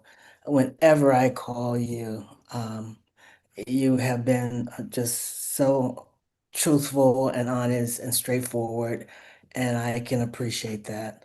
I wish you nothing but the best in your retirement. I know that most city employees don't stay retired long, that you come back to fill in. So I'm sure we'll be seeing you around, I hope. but I wish you nothing but the best. Thank you so much for all you've done for this city and to help me along. Thank you. Thank you. Tina Boyes? Thank you, Mr. Chair. Yeah, I just want to echo the sentiments that have already been said. Mike, I've been working with you for 10 years. I've only been on council for 2 years, but I realized I've been working with you for 10 years, first on planning commission and then in community development and now in this position. And you are one of the most responsive individuals in the city. And I got to tell you, when it's hard sometimes for all of us to juggle things, the fact that you're able to do that, that says something about you. And I just want to encourage folks, if you are missing Mike, he's a very talented musician as well. So if you ever want to catch him playing out, I believe his band is called The Beam. So keep your eyes and ears open. And Mike, just going to miss you. Thanks. Thank you. Nice comments. What, Donnie Kamer, please. Thank you, Mr. Chair. Mike, I gave him a call this morning to have a conversation with him, and I'll be honest with you, he'll be deeply missed. Tina just said it perfectly. I mean, he was so responsive. Mike always returned a phone call, always returned an email. He would always reach out to those folks that wanted a conditional use or had any of those zoning questions. I mean, a phenomenal guy. I've had the experience to work with you for about 15 years now, Mike. And when the city puts you in your position, it was perfect. It was a perfect fit. I mean, I want to say that the city found a gold mine with you because you're just a phenomenal person. And I believe the city and Ward 7 is a better place with you in your position and all the stuff that you've done. So congratulations. And if you need anything, let me know. Thank you. Very nice. President Margot Somerville? Thank you, Mr. Chair. Mike, I am just going to miss you so much. And so I hate to hear that you are leaving us. You keep hearing one word that's repeated over and over again, and that is responsive. And that truly does describe how you did your work for the city. And I just want to thank you for that. Particularly as a ward council person, you and the work that you put in makes us look good. And so I just want to thank you for oftentimes going over and beyond the call of duty, and engaging with our residents in such a positive and professional way. And we're going to miss your expertise and your skill set. I don't know who they're going to have fill your role, but they definitely have big shoes to fill. But again, Mike, we're going to miss you so much and just wishing you the best on your next chapter. Bruce Bolden? Mike, kudos. I'm glad. I'm happy for you. Really am. Got to know you really well. I think back when I was on council in the 90s, you were in zoning. But then as I was off council, I was on the zoning appeals board for 25 years. And the steady hand that you led that with after you took that over from John Moore and took over and just was amazing. And to work with you again on council, as it once said, you've done so much for the city, so much for every council person that's ever reached out. Funny thing is that we're going to miss you a lot. And when I asked you what you're going to do in retirement, and you just kind of laughed, and it's the Todd Rundgren song, man. It's I don't want to work, just want to bang on the drum all day. You do that. We're going to come see you. I know that. Look forward to seeing you out and having fun. Enjoy your retirement. We are going to miss you. City's going to be a little bit more difficult to get used to without you there. But we really appreciate all you've done for me, myself, the zoning commission, zoning board, and this council in the city. Thanks, Bruce. Brad McKittrick? Thanks, Mr. Chair. Yeah, I just want to echo many of these comments. I was early on in council. I knew if I had a question, Mike was always the person I could get the answer from. He was always reaching out ahead of time. Many times before I ever had the question, he had already called, communicated. And then when there were hurdles to overcome, he was the person that was able to look for things to make everybody happy, always make sure that the residents were well aware of what was going on, and always went the extra mile. And the folks that work around him, work with him, are, I think, much better at their jobs because they've had his knowledge and help along the way. So I think that because of that, we'll move on. We will greatly miss him. And I have never seen Mike play, but so I plan to, so I can still see him after retirement. And thank you very much and enjoy, Mike. Thank you for your comments. Johnny Hanna, please. Thank you, Mr. Chair. Mike, I would just want to say thank you for walking with me for the last 2 years on my journey. And I have to say that you always helped me when I came to your office. You always encouraged me to continue to do what I did, what I'm doing in the neighborhoods. And you always had an answer for me, and I appreciate that. And hopefully you will have a happy and prosperous retirement and come back and see us. Don't leave us down in City Hall. Thank you. Thank you. Sharon Connor. Thank you so much, Mr. Chair. There are certain people you come across that you know you can call anytime, and they'll point you in the right direction. And one of those people for me has always been Mike Antonucci. So I'm not going to make this sound like a funeral. I'm just going to say I can't wait for the field trip. We'll go watch him play, maybe an adult beverage or two, and enjoy the evening. And I'm looking forward. Cool, cool. Sounds like a plan. Phil Lombardo. Thank you. Mike, thanks again for everything that you've done. Sharon said something I wanted to say is that you pointed me in the right direction all the time. So good luck in the future. And as paisans, we still need to stick together. Take care. See, any other comments or questions from anyone whatsoever? So, I would just say thank you all for your kind words. It's been a true pleasure and honor working with you all and for the citizens of Akron these past 32 plus years. So thank you very much, and I'm going to miss y'all for sure. But thank you. Cool. Thank you so much. Thank you for everything, Mike. We're gonna miss you, buddy. I reluctantly ask if there's, we could put this on the consent agenda. Would that delay it, Kyle? Could we delay it or just refer it maybe? Would that work? Maybe not. Okay, so is there a request for suspension of the rules with a favorable report? So moved. Okay. All those in favor signify by saying aye. Aye. Aye. Against? Sarah, if you want a roll call, you can. Sure. Fusco, Aye. Kamer, Aye. Connor, Aye. Boys, Aye. and Hannah. Aye. The motion to suspend the rules passes 5-0. Very good. With that, we will now conclude and end our 2-hour meeting. Thank you all for your patience.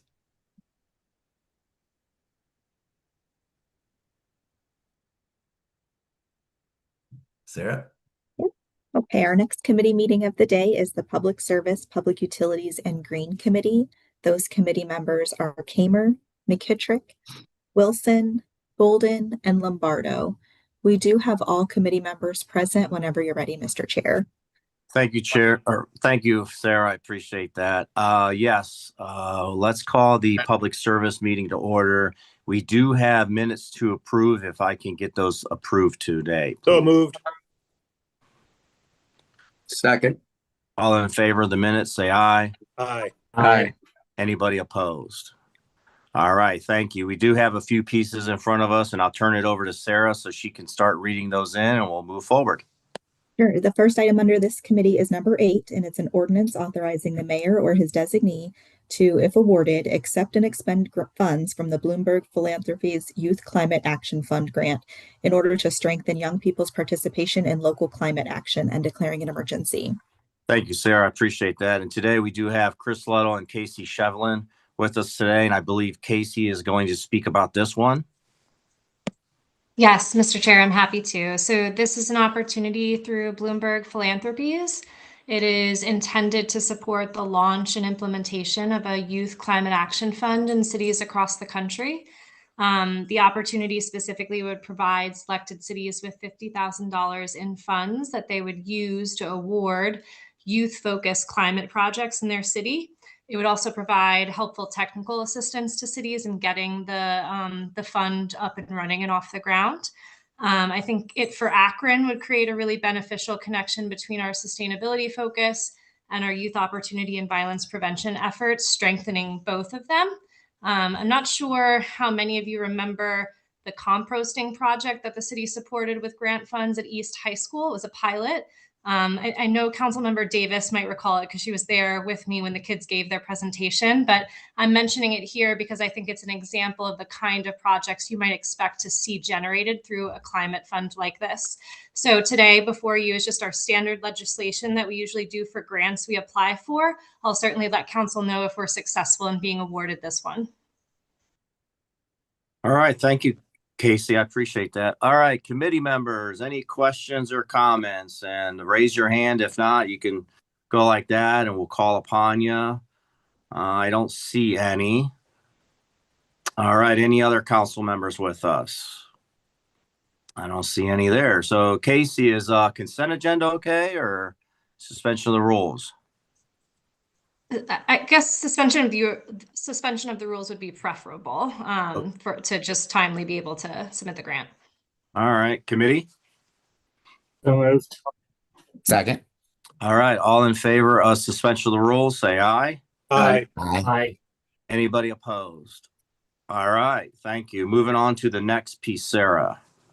Item number 9 is an ordinance authorizing the Director of Public Service or his designee to enter into a contract or contracts after publicly advertising for bids to install 1,200 feet of water main to connect 2 non-circulating areas as part of the South Hawkins Avenue Water Main Extension Project and declaring an emergency.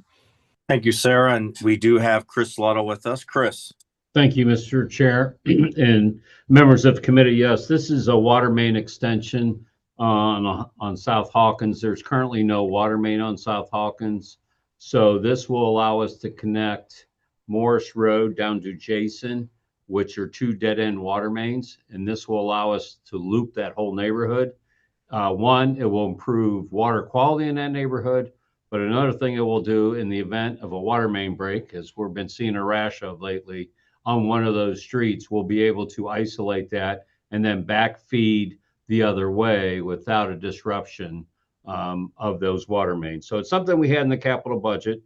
We did secure a loan for that, and this legislation will allow us to bid and award that project. All right, thank you, Chris. I appreciate that. All right, committee members, any questions or comments for Mr. Luttle? I don't see any hands. Any other council members with us today? All right, seeing none. Chris, is consent okay or? Yes, sir. All right, committee? Motion for consent. Second. I have a motion and a second for consent. All in favor, say aye. Aye. Aye. Anybody opposed? All right, thank you. We'll put that on the consent agenda. Moving forward, Sarah, please. Item number 10 is an ordinance authorizing the Director of Public Service or his designee to enter into a contract or contracts without the formality of publicly advertising for bids with the Ohio and Erie Canalway Coalition for maintenance services at Lock 3 for the 2026 season and declaring an emergency. Thank you, Sarah. Chris Luttle. Thank you, Mr. Chair and members of committee. As we did last year, we entered into a partnership with Ohio and Erie Canalway to hire Vismeg Landscaping, who are the contractor that installed all the amenities at Lock 3 Park. One of the highlights is the 55,000 plantings that are in that park and all the maintenance that goes into that. So they helped us, and we split the cost with Ohio and Erie Canal. They had extra funds left over to maintain this outdoor space. So this is all the tree trimming, all the pruning, all the mulching, all the weeding. They did help our Lock 3 staff on weekends with trash pickup or trash removal, I should say. The city of Akron does mow the park, does other maintenance, but Vismeg is responsible for all the irrigation.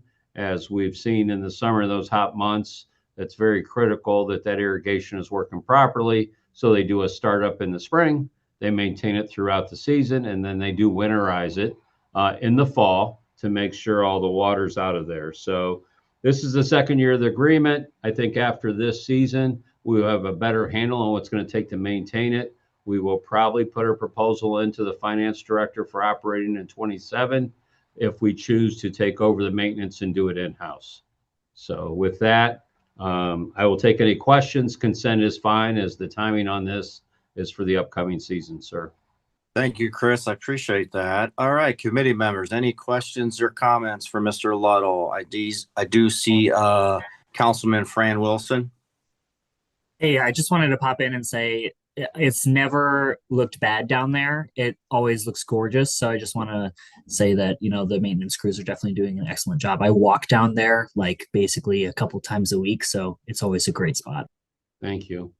Thank you for those comments. Any other questions or comments? All right. I don't see any. He's at consent agenda committee. Motion for consent. Second. All in favor of consent, say aye. Aye. Aye. Anybody opposed? All right. Well, thank you. Moving on to the next piece, Sarah, please. Item number 11 is an ordinance authorizing the Director of Public Service or his designee to enter into an agreement or agreements with the Ohio Department of Transportation for the construction of road improvements along Vernon Odom Boulevard and declaring an emergency. Thank you, Sarah. Chris Luddle. Thank you, Mr. Chairman, members of committee. We had previous legislation to this project before. This is an ODOT-led resurfacing project. It's about 8.3 miles of resurfacing. 3 of those miles are in the city of Akron. So Vernon Odom from Edgewood, or basically 59 there where Rand is, they're going to pave all the way out to 77. And then the other piece in Akron is Roaming Road out to Collier Road. So our portion of the project, we're responsible for we're going to improve the handicap ramps through this corridor to help the traveling public. But just to make sure that some or most are all out of ADA compliance, so we're upgrading all of those. But like I said, this is an ODOT-led project. They will maintain it, but this legislation is required.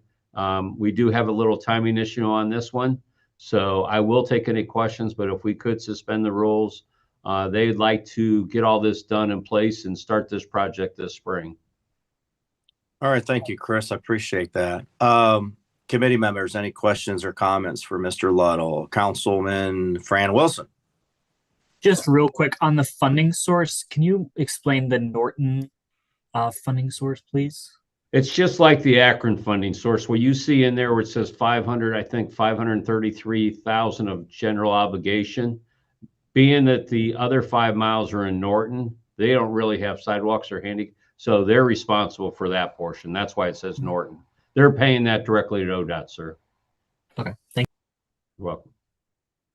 Thank you. Appreciate that. Any other questions or comments? I don't see any. Chris is looking for suspension of the rules committee. Motion. I'll make that motion. For favor recommendation. I have a motion and a second for suspension of the rules. All in favor, say aye. Aye. Aye. Anybody opposed? All right. Thank you. We'll put that, or we'll suspend the rules on that. Next piece, Sarah, please. Item number 12 is an ordinance authorizing the Director of Public Service or his designee to, if awarded, accept and expend funds from the Ohio Department of Transportation for the Safe Routes to School program and declaring an emergency. Thank you, Sarah. Back to you, Chris Luddle. Thank you, sir. Members of committee. Yes, this is a grant application that is required legislation for us to submit. We're looking for $500,000 with this grant for Safe Routes to School. You obviously, if we are awarded this grant, you will see future legislation for the construction. These are one of those things we plan so far out. We have to see if we can get the funds, and then we build the project from there. So construction on this wouldn't be till 2028 to 2029, a couple years out. But what we're looking to do with this, we're really focusing on schools that have gaps in their sidewalk. Well, you'll see some sidewalk and then none, and then you'll see more sidewalk or not proper ramps. So we're really looking to improve the travel around these schools, but we're also looking to use like high visibility paint, signs, and other things to highlight the safety of these crosswalks around these schools. So obviously, like I said, this is just a legislation to allow us to apply for the grant, but we've been very successful. with these grants when it comes to safe routes to school. Okay, thank you, Chris. I appreciate that presentation. Committee members, any questions or comments for Mr. Luddle? I don't see any. Chris, is consent okay? Yes, sir. All right, committee. Motion for consent. I have a motion and a second. I know we have a second there. Second. All in favor, say aye. Aye. Aye. Anybody opposed? All right, thank you. We'll put that on the consent agenda. I think we are down to our final piece. Sarah, please read that in. Yes, item number 13 is an ordinance authorizing the Director of Public Service or his designee to, if awarded, accept and expend funds from the Safe Streets and Roads for All SS4A grant program and declaring an emergency. Thank you, Sarah. I appreciate that. Back to you, Chris Luddle. This is another, this is a planning grant. So we're applying for money, study money or design money to look at some specific corridors that have high traffic, crash counts on them. And just to give you an example, we're looking at Talmadge Avenue between Gorge and Britton. We're looking at Memorial Parkway between Merriman all the way to Cauga Falls Avenue, Waterloo Road from Maine to Arlington, North Street from Market to Arlington, and then MLK from Broadway to Howard. And then the last section in Ellet is Darrow Road from Eastwood to Newton. So these are just, this is funds that we're going after to allow us to study these segments of road to see what kind of improvements and what kind of safety money we can go after in the future. Right, good one. This is a good one. All right. Any questions or comments? I do see Councilman Fran Wilson. Real quick, I think, we've gone over some of the SS4A stuff in the capital budget hearings. This is an addition, or this is exterior to those projects, right? Merrimack, Memorial, and others are in addition, new ones that were just. That is correct. Okay, great. Thank you. Good question. Thank you. Councilman Lombardo. Thank you. Just a question regarding, if we're talking about safety improvements, does that mean that these roads will become a road diet with one lane in each direction? Not necessarily. It has to go by traffic counts. I know you're probably specifically talking about Talmadge Avenue from Gorge to Britton. We've looked at this. We do not recommend that those lanes be reduced because of the traffic. They have different traffic counts that are east of Route 8 than the Talmadge Avenue that's west of Route 8. Okay. So we did do a road diet west from Route 8 on Talmadge Avenue down all the way to basically Howard. That is not what we're doing. This is a planning thing, but no, right now it doesn't look like that would qualify for a road diet, sir. Okay, thank you. All right, thank you for that question. Appreciate that. All right, anyone else have anything for Chris Luddle? Okay, I don't see any. Consent agenda, Chris? Yes, sir. All right.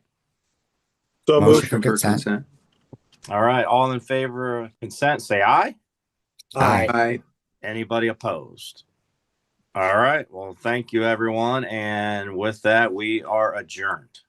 Oh, Chris does have one more thing. Just real quick, council members, while I got you here, give you a quick update on the event over the weekend. We are in residentials. We will continue to work on those throughout the night and get those done. We're probably 30% right now done. The weather's holding out. Looks like tonight we might get some more snow, not much. If we do, we'll have to pull out and go back into the primaries and secondaries. But our guys and gals worked awful hard all weekend. They've been out there beating the pavement. This was a storm, right? We haven't had one of these in a couple of years, but I just wanted to give you that quick update that we are getting through on them. Snowplow tractor is updated as they get through. Mr. Chair, Madam President, it's probably the first time I haven't wore a tie to council on a Monday in quite a few years. So I hope you give me some forgiveness about not having a tie on today. But I'm sure Ray Capper's looking down going, you better put a tie on next week. So, but I just wanted to give you a quick update. Thank you. I appreciate that. And thank you for mentioning Ray's name. He came across my mind the other day. I see I got a couple council members with hands raised, so I'll start with Lombardo, Councilman Lombardo. Thank you. I just wanted to give a shout out to Chris and the team because I know with just plowing a few driveways around the neighborhood, when you're done with one of them and do another, but the first one that you just did was filled up with snow. So I can just imagine that doing our main arteries that it was hard to keep up with. So but they were passable and within like a few days, I know you said they worked around the clock. So thank you to everybody. Thank you, Councilman. Councilman Garrett. Thank you, Chair, for the opportunity. I wanted to echo that same sentiment with Mr. Lombardo. Mr. Chris Little, your team's done a phenomenal job. When I'm out there trying to help folks get around, there was one city truck that came by and pushed a person's driveway. Their apron just specifically helped out. So it was really nice just to see the folks out helping out, Chris. So hats off to you, buddy. You definitely have a pass today for no tie. You guys been working your butt off. I appreciate you, Chris. Thank you, Councilman. Councilman Fran Wilson. I also just saying thanks to you and your team. I know I've been talking with a lot of folks, but I know there's a parking ban in effect as of today until it's, recalled. I just wanted to ask real quick, do we know of anybody who's been fined or towed? I know folks in the Highland Square area have been, reaching out, seeing where they can park. I've been told by the mayor that they can park in the public lot if it's plowed and clear, but just wanted to follow up. We haven't towed anybody, council person, but I could tell you this, it does irritate the neighbors when the one neighbor moves and the other one doesn't, right? So we do get calls that says, I moved my car, why can't they move their car? And obviously they're probably going to get plowed in when we have this much snow. So respectfully, if they have a place to put it, it'd be nice. I would think that we're not going to see any melting probably till later next week, unfortunately. So this stuff's going to be around, and those cars that were moved today, there's a good chance they might still be there next week, right? Unfortunately. So yes, we have not towed anybody, but it does irritate some of the neighbors. That's just a neighborly thing to try to get your car off the street. So yeah, I don't know if there was a public notice. I know there's been a couple public notices sent out to the new code red. I don't know if there's one sent out about parking ban, but just a flag. Thank you. There was something over the weekend. I'm pretty sure that it went out. Yes, sir. Okay. Thank you, Councilman. Appreciate the questions. All right. I don't see anyone else. Thanks for the update, Chris. Thank you for attending today and presenting. And with that, we are adjourned. Okay, we can move into the Budget and Finance Committee. Those committee members are Lombardo, Amobian, Fusco, Boyes, and Bolden. Looks like we do have all committee members present whenever you're ready, Mr. Chair. Thank you, Sarah. We do have, is it protocol for you to read it in or you want me to read it in? Before we move into legislation, can we approve the minutes from the previous meeting? Correct, you're right. So can I get an approval? Second. All right, approval and a second for last week's meeting minutes. All in favor? Aye. Any opposed? Very good. Okay, so our first piece is an ordinance authorizing the mayor or his designee to enter into a contract or contracts without the formality of advertising for bids with Minutemen HR Management Services, LLC, for the provision of workers' compensation third-party administrative services and declaring an emergency. And I'm not sure who's going to speak on that. Good afternoon, Montrella Jackson. Sorry. Yes. Just Thank you. you. Thank you, Chair Lombardo, committee members, and Council President Somerville. The item before you today is for renewal of a third-party administrator for our workers' compensation claim management, and this is a renewal agreement. We have worked with them through the years to minimize the cost of our workers' compensation claims. And so the piece before you today is regarding that matter. Okay, thank you. Any You're questions welcome. from committee members or any other council members? From what I can see, there's nothing. What would be your pleasure, Montrella? We would request consent agenda. Sure. Can I get a Thank motion you. for consent? So moved, Mr. Chair. Second. Okay, motion and a second. All in favor? Aye. Aye. Aye. Any opposed? Very good. We'll put that on the consent agenda. Thank you. Thank you.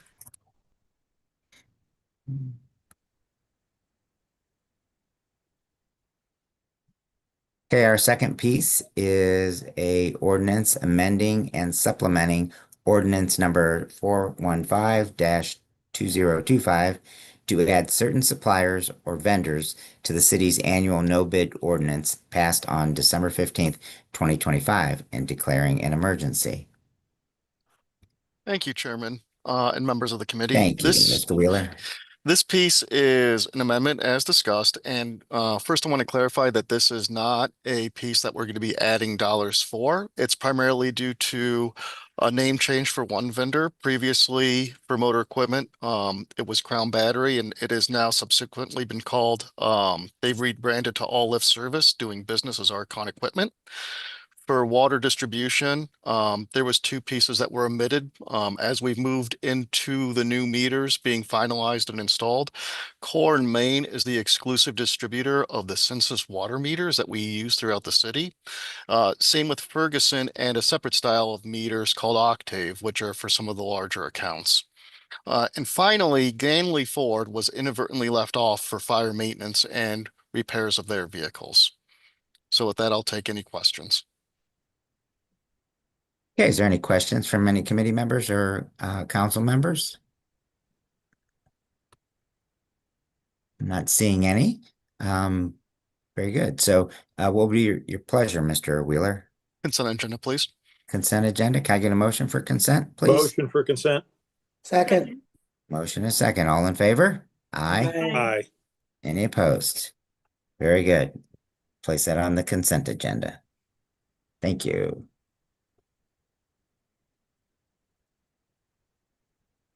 Our third piece is an ordinance authorizing the mayor or his designee to enter into a agreement or agreements with Ask Reply Incorporated, doing business as B2G Now, for the provision of software services to monitor contractor and subcontract requirements for the city of Akron and declaring an emergency. So thank you again, Mr. Chair. I will take this one.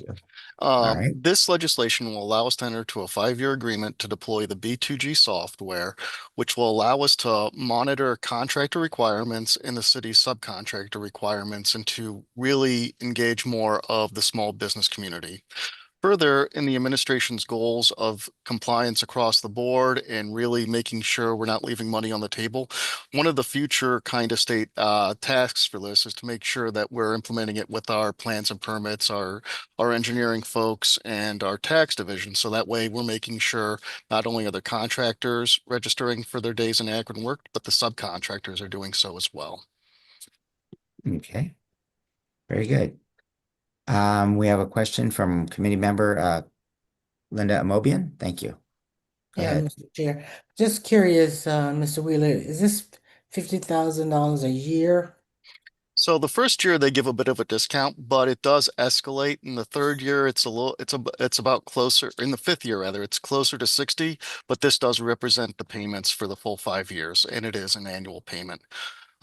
If something were to happen, we can terminate with 30 days notice. Okay, thank you very much. We have any other questions from committee members?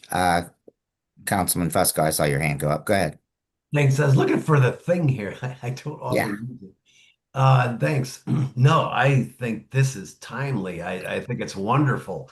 And this I assume this is part of the ordinance we passed some time ago that wasn't, it was hard to enforce, but this is going to be a tool that we're going to be able, and I assume very measurable in terms of the amount of investment and what we're going to be able to get out of it, I assume, because I'm guessing that there's a lot of contractors. See, the law is the contractor is supposed to make sure that the subs are registered. And it's hard to enforce that on so many projects throughout the city. And so this is going to help with that. And like I Yes. said, I would look forward to in a couple of years from now seeing what kind of ROI we're going to get on this because it's been tough, but I believe that this is great software that's going to help us. Is there any other applications for something like this? I think primarily right now we want to get it up and running and develop the reporting requirements. So that way, we're not only informing ourselves, but we're informing council. And as we get to those steps and we understand what the opportunities for the deployment will be, then we can answer that question more so.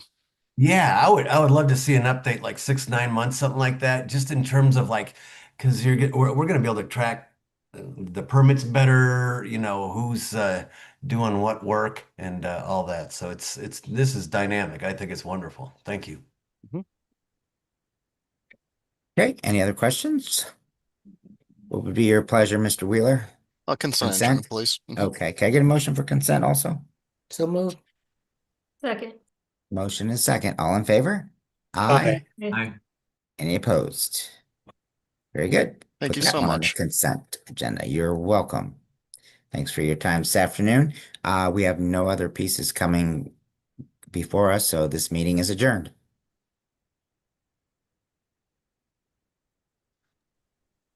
Our next committee today will be the Housing and Neighborhood Assistance Committee, and it will begin at 3:30, so we have just a few minutes here. Those committee members are Bolden, Garrett, Connor, Hannah, and Wilson. Again, I could give everyone just a few minutes here until 3:30. I'm going to keep our live stream going since it's so soon, but you can feel free to step away, turn off your camera and mute if you need to step away, and come back at 3:30 for Housing and Neighborhood Assistance. Thank you.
Hi, Director Lash. Good afternoon, Sue. Good to see you. You too. Thank you.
Okay, are we ready to go? I am ready if you are, Mr. Chair. Okay, let's open the Akron City Council's Housing Neighborhood Assistance Committee meeting to order. I'm sure there are minutes from the last meeting, but I don't know when that was. That was December 15th. Okay, would someone approve the meetings from the December 15th meeting? I'll make that motion. We have a second? Second. All in favor? Aye. I will abstain because I wasn't at that meeting. All Can I right, do a roll call vote on that, Mr. Chair? Sure. I had a hard time hearing everyone. Sure. Thank you. Bolden, Abstain? Garrett, Yes. Aye. Connor, Aye. Hannah, Aye. and Wilson. Okay, great. We do have a resolution, but we also have a presentation today that I think we should probably do that first. We have a couple representatives from, we've all seen a little bit and heard a little bit about Akron Civic Assembly with Unify America and Round River Consulting. And with us today, we have Morgan Lasher from Unify America and Sue Lacey with Round River. I think Sue is with us. Yes, there she is. And it's hard to see on Zoom. It is just really odd, I'm telling you, with this many people. So you were to Round River Consulting to give us a presentation on, I'm assuming, the Akron Civic Assembly and what you're doing. And we'd like to hand it over to whoever would like to start. Fantastic. Thank you so much for the time today. And Sarah, would it be possible for me to share my screen? Yes. Excellent. Can you all see this? Okay, it says Akron's first Civic Assembly. Okay, great. Well, again, thank you so much for the time today. We'll be pretty brief and very happy to take questions as well. But first, what is a civic assembly? This is a democratic tool that's actually used all over the world to tackle really complex issues. One of my favorite examples comes from Ireland. They've changed their constitution twice at a national level using a model really similar to this. But the US is just getting started in its civic assembly trials. So Akron is one of the first cities in the country, let alone in the state of Ohio, to be trying a civic assembly. So let's talk about what makes this different than some traditional forms of engagement. This is not a listening tour. This is not a town hall. This is not just symbolic engagement. First, it uses something called a civic lottery that makes a random and representative body of Akron people to deeply study an issue. For Akron's first civic assembly, we've got funding for 65 people total. These are all of the many demographics that we'll be using as part of that civic lottery to inform it. So for instance, Ward 5 is about 10% of the population. That means about 10% of the assembly should be from Ward 5. And we're monitoring 41 different demographic, behavioral attitudes and tracking it to make sure that this group of folks actually looks and mirrors the city. That even includes political party. So what else is different and what will delegates actually do? In this model, they have a lot of time together. This is not your traditional 3 minutes at a microphone. This group will meet weekly from March 14th to May 14th to deeply study the issue and weigh trade-offs. As you all know, housing is quite complicated. It's a system. There aren't easy answers here. There are real trade-offs and many potential ideas to move forward. All of those delegates will be supported. They'll have a civic concierge to help them really with whatever they need, family care, transportation, translation services, what they need so they could really show up and participate. Everybody will get a $1,000 stipend for their time as well, and have a whole bunch of different inputs from many, many perspectives. This is not just tenants only at the table or landlords only at the table. It's as many different perspectives as we can find around that table. And then they'll build recommendations to present back to folks in leadership like you all for next steps. So how did we get here? Over the past year, there have been hundreds and hundreds of listening sessions, conversations with leaders, with residents. We heard over and over that Akron does not need a new initiative. We need to make better decisions together. And as you can imagine, the topic of housing really rose to the top in a lot of those conversations that overlapped between what residents wanted to really dig into and what leaders really needed resident support to do. So on January 6th, there was a public signing of an MOU with the mayor and his administration. That document, the Memorandum of Understanding, really did three critical things. It named housing as the shared challenge, committed the city to review and publicly respond to the recommendations, and also just established transparency, timelines, accountability systems. What separates, I think, the assembly model from traditional engagement is that the rules are set before the conversation starts. This is also, I'll say quickly on the scope of housing. This is the North Star that all of the different teams for the assembly have been operating with. Akron residents have greater access to safe, well-maintained, and affordable housing. So it's about safety, maintenance, and affordability. And the small fine print here, the note on the scope, focusing on areas where the city can actually directly influence or control. So we're not talking about federal type of policies. These are policies or decisions that city could actually move on. And here's a quick phrase from the MOU that I think is really lovely and something that just isn't happening in many cities across America. And I think Akron should be applauded for that. This partnership seeks to renew the promise at the heart of self-government that the well-informed wisdom and goodwill of the people, met by a government willing to listen, engage, and act, will lead to an enduring progress, a better Akron, and a more perfect union. So who is this run by? As you heard, I'm from Unify America. I live in Akron, but the assembly is actually being run by local teams. We have these 9 teams that all have different roles as part of the assembly. So they're the ones that are really leading the decisions, the credibility, while national partner like Unify America can provide some structure, some assembly model support, and also some funding. So example roles, things like our solutions team, including Director Lash, thank you so much for your service on that. These are folks who represent different angles of the issue and are working on curating all that we're hearing from the community when it comes to different solutions. As y'all know, there's been so many reports about housing, so much good work done by local organizations already to listen deeply to the community. And the research team, for instance, is pulling all of that data and info together that the assembly cannot start from square one. There's so much good work. It's already happened. And maybe to bring us towards the end of the presentation here, why Akron and why now? Akron was chosen as a flagship city by Unify America because of a couple of reasons.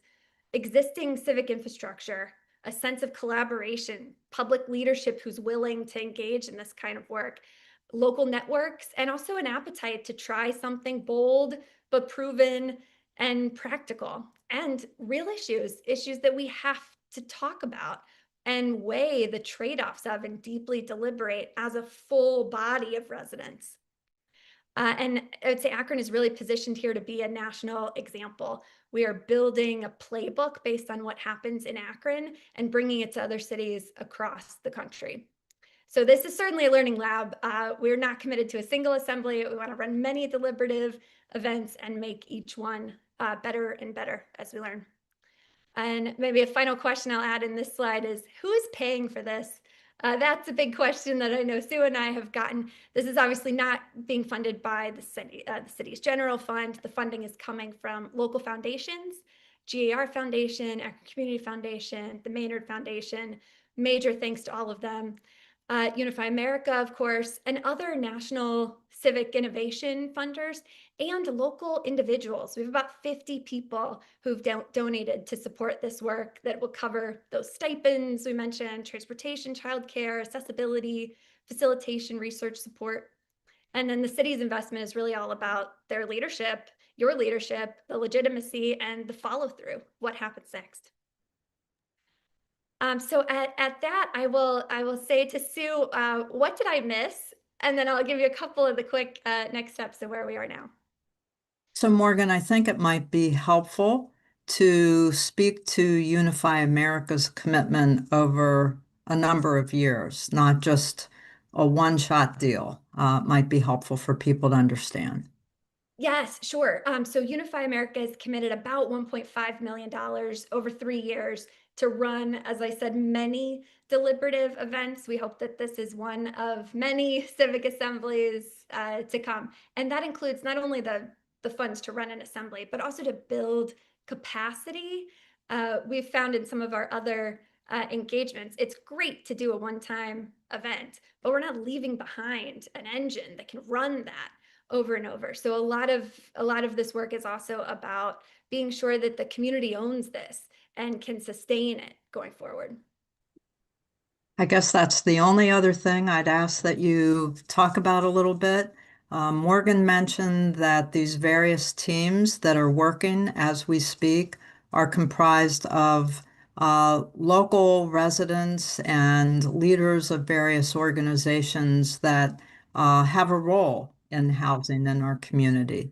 Morgan, I don't know if you can bring the website up and show some of the names of those individuals easily.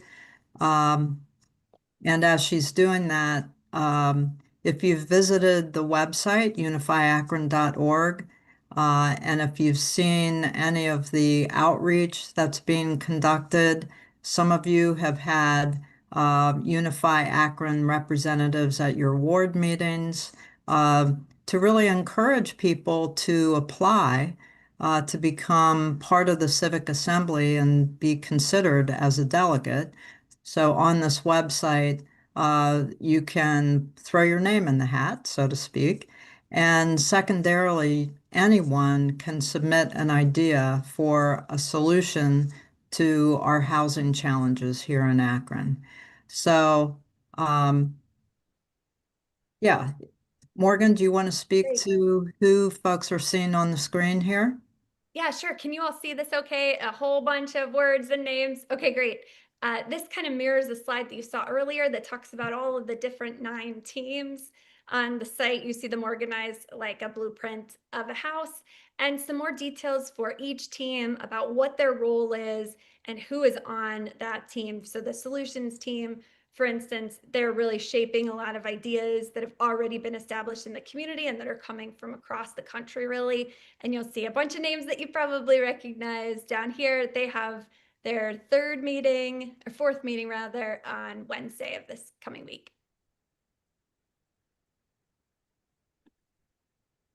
All right, and then the 2 last things. Right now, folks have been submitting ideas for housing in Akron. These are existing groups that have been working on these kinds of ideas for years. These are also like my next door neighbor who saw something cool in Minneapolis and thinks it's worth a conversation here in Akron.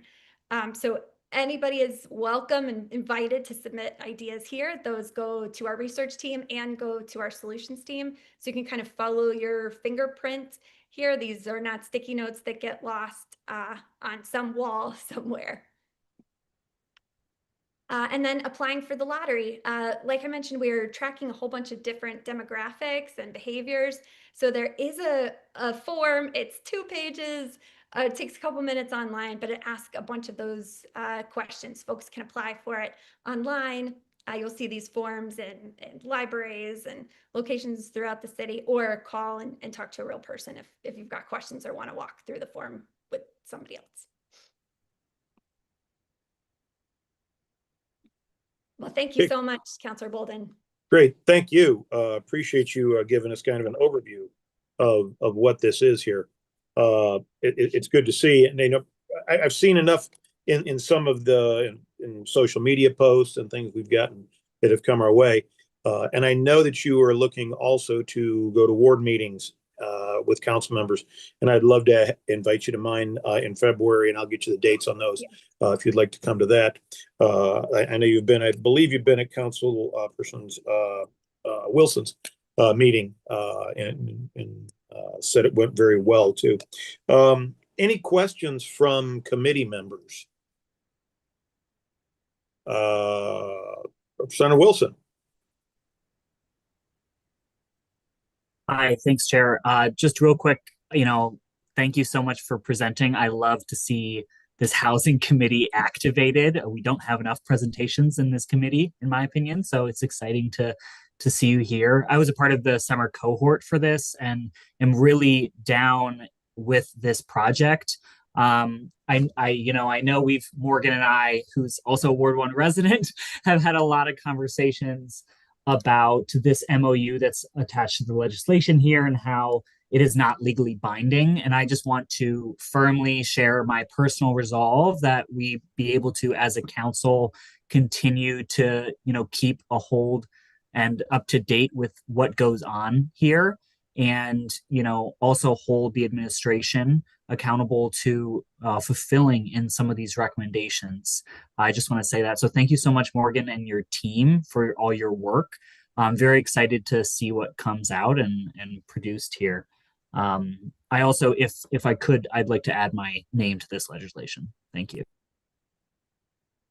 Thank you, Councilmember Wilson. Councilman Hanna. Thank you, Mr. Chair. I'm very excited about this project, and I have talked to Miss Lash, I think is her name. That's me. Yes.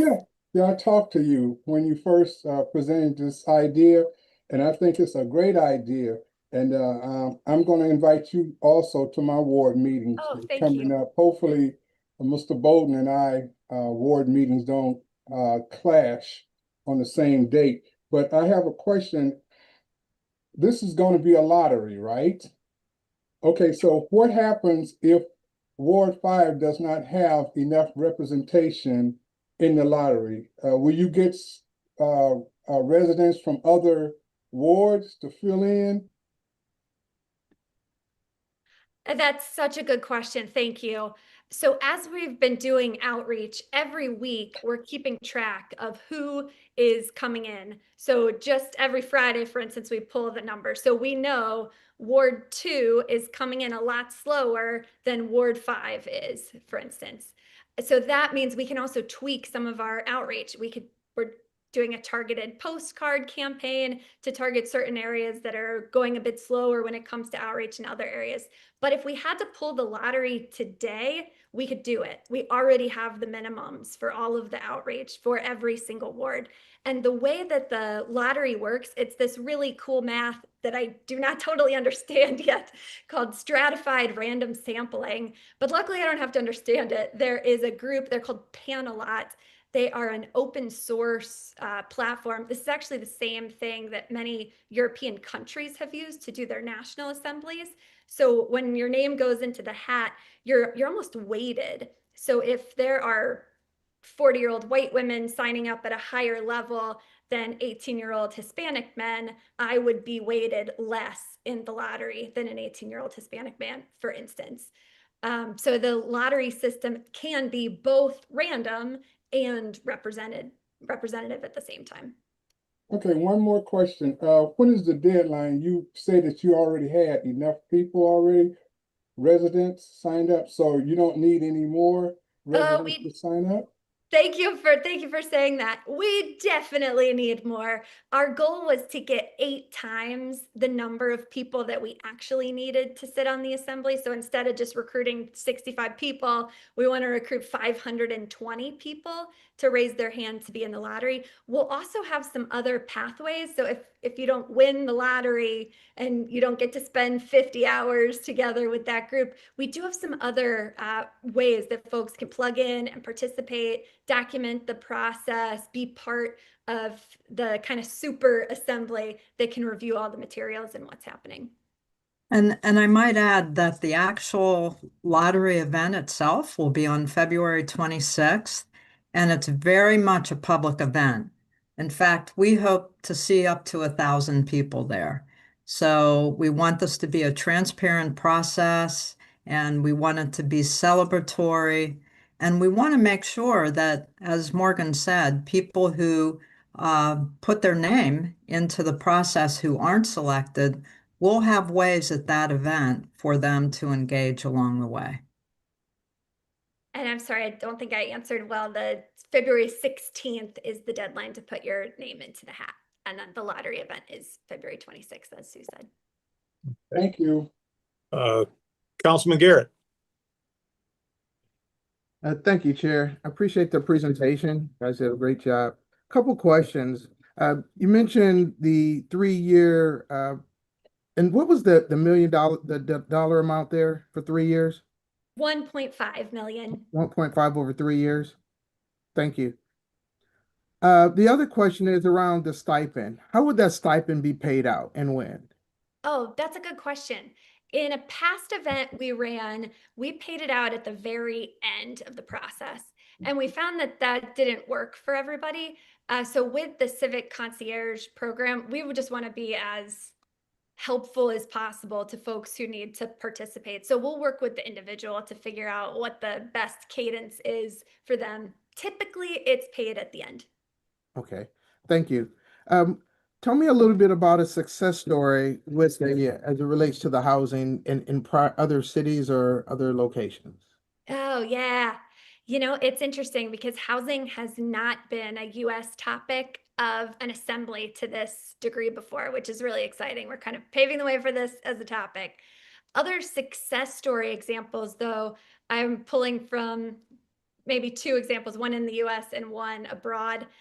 As I said, Ireland is one of my favorite examples of a civic assembly. They had a national version of this. So that body, I think it was about 100 people, represented the whole country. And they actually did a couple of things. One was about marriage equality. And they took their recommendations to the ballot and they changed their constitution after that assembly happened. France just ran one on end of life policies. And the public body, that assembly, actually wrote policy that went straight to the French Parliament for vote. Super cool process. And the last one I was a part of was a small town in Montrose, Colorado. They had 5 solutions that were agreed upon by this body that actually they came to a consensus on these levels of solution. Some were proposals that the city council needed to look at, but others were really creative kind of private partnerships to tackle something. So I think when you get this group of residents together to really dive in, they get creative too. And it's not just, we need to change this zoning code. They're thinking about the whole ecosystem and all the different partners inside of it. Thank you. And then the last question. This phenomenal idea, and there's 0 cost to the city of Akron. 0 cost to the city of Akron in this year. Yeah, we found across many other places in the world, the governments pay for this stuff. They're getting the value, but that is just not the way we think it's going to happen in the US. This is something that we really want to spark and an engine that we want to eventually drive, but we know it can't be funded by local governments to start. Thank you. You said this year. To help me out with that. Oh, yes. So certainly nothing in writing about the city of Akron having to pay during the duration of the Unify America project. Okay. Beautiful. Thank you so much. I appreciate the presentation. Thank you. Councilwoman Connor. Sorry. I just want to thank you for your presentation. I was fortunate enough to have a conversation with Sue Lacey a while back, and she outlined the program.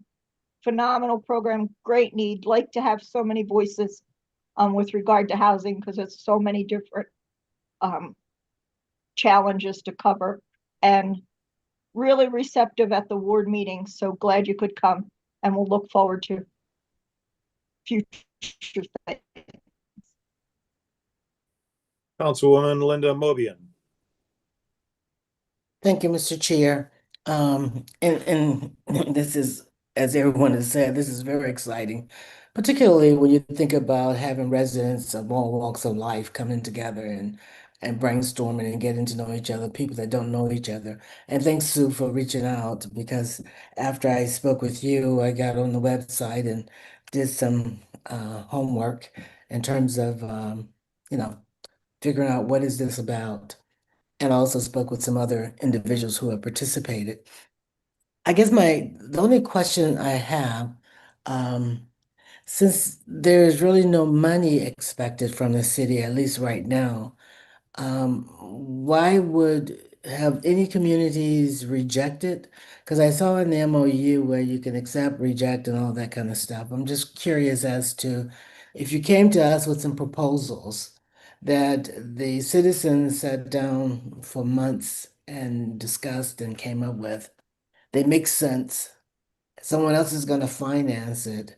Why would a city reject it? Did have you seen examples of why this has happened? Yeah. I'm not suggesting that we just blanketly say we're going to accept any and everything. It's just I'm just curious as to why would it be rejected? Because the more minds you can pull together and the more people that are thinking about these things and can come up with some great ideas because housing is truly something that we need desperately in our city like every other city. So I'm just curious. I appreciate the spirit of that question so much. And I'm sorry if I had said this in a confusing way before. Unify America is committed to pay for this process, the learning experiences, the toolkits, but are not paying for the solution ideas. So if there's a solution idea that is like, we need to change this thing and it's going to cost money, that's a real trade-off that the assembly should consider. Do they actually want their tax dollars to go in this way or not?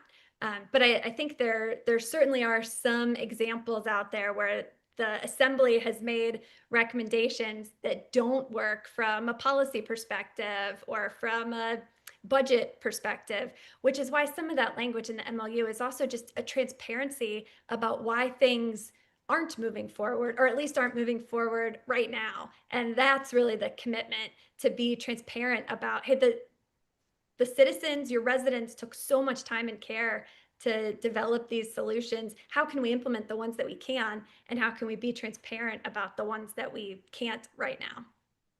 And you also indicated there's some foundations that are also interested in moving this kind of project forward as well. Okay. No, No. thank you for this. This is exciting and I love the concept of people coming together. I mean, you can use this almost in any kind of way, in church groups or any other kind of group that wants to move something forward, have these kind of conversations and get on one accord. But thanks a lot. I appreciate this. So Morgan, if I might, something Linda you asked or said reminded me to let everyone know that the solutions team, and you saw the names of the individuals, close to 20 people working on that team, are reviewing ideas that have been submitted to date from the community. They're reviewing plans that are already on the books or even things that the city is already preparing to implement. And they are looking at those ideas right now with an eye towards what are some of these things that just aren't feasible right now? And why aren't they feasible? That like we'll just never have the money to implement something like that. Or maybe it's a total bag of lemons. It's just, it's just not well conceived or even possible or feasible.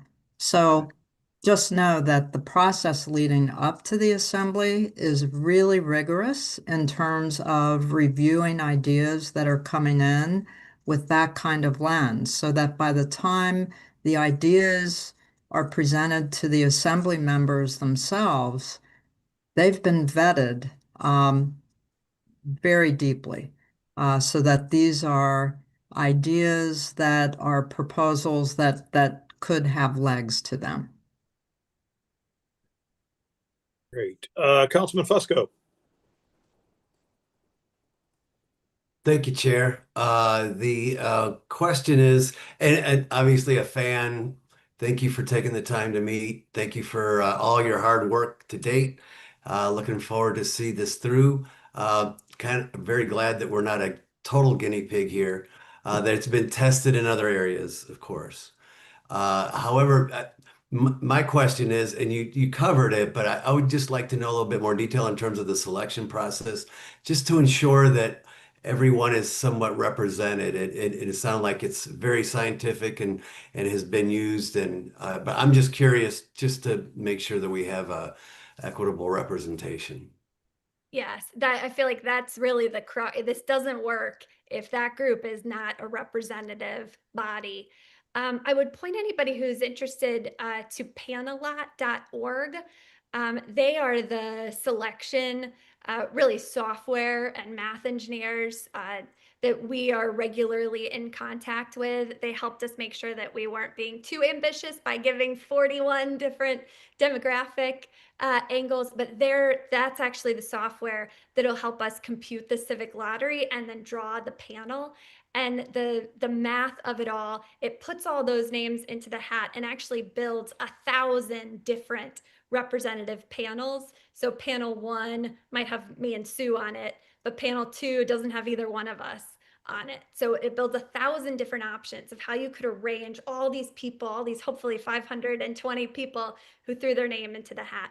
And then on February 26th, we'll actually like throw dice and pick random numbers from a hat to determine which of those 1,000 panels is the one that will be the assembly. And when you kind of come into the event or the night before, you'll get an email saying like, these are your winning numbers. And they'll be like numbers 0 through 1,000. Cool. Thank you so much. Appreciate it. Yeah, sure.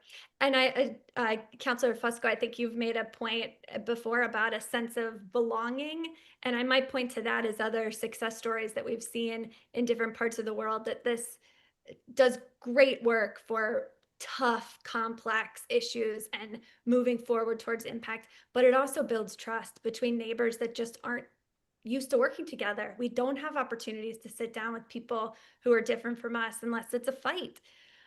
So this is a different way of doing that. And I think the sense of trust between each other and the sense of trust between institutions is one of those other success metrics that we're really interested in monitoring. That's the thrilling part, that getting people that may not often talk to one another and may even have different views, but still can work together. So good luck. Nothing but the best. Thank you. Anyone else with any questions, comments? Mr. Chair, I'm not sure if you can see that Council President Somerville has her hand raised. I didn't see that. I'm sorry, Council President Somerville.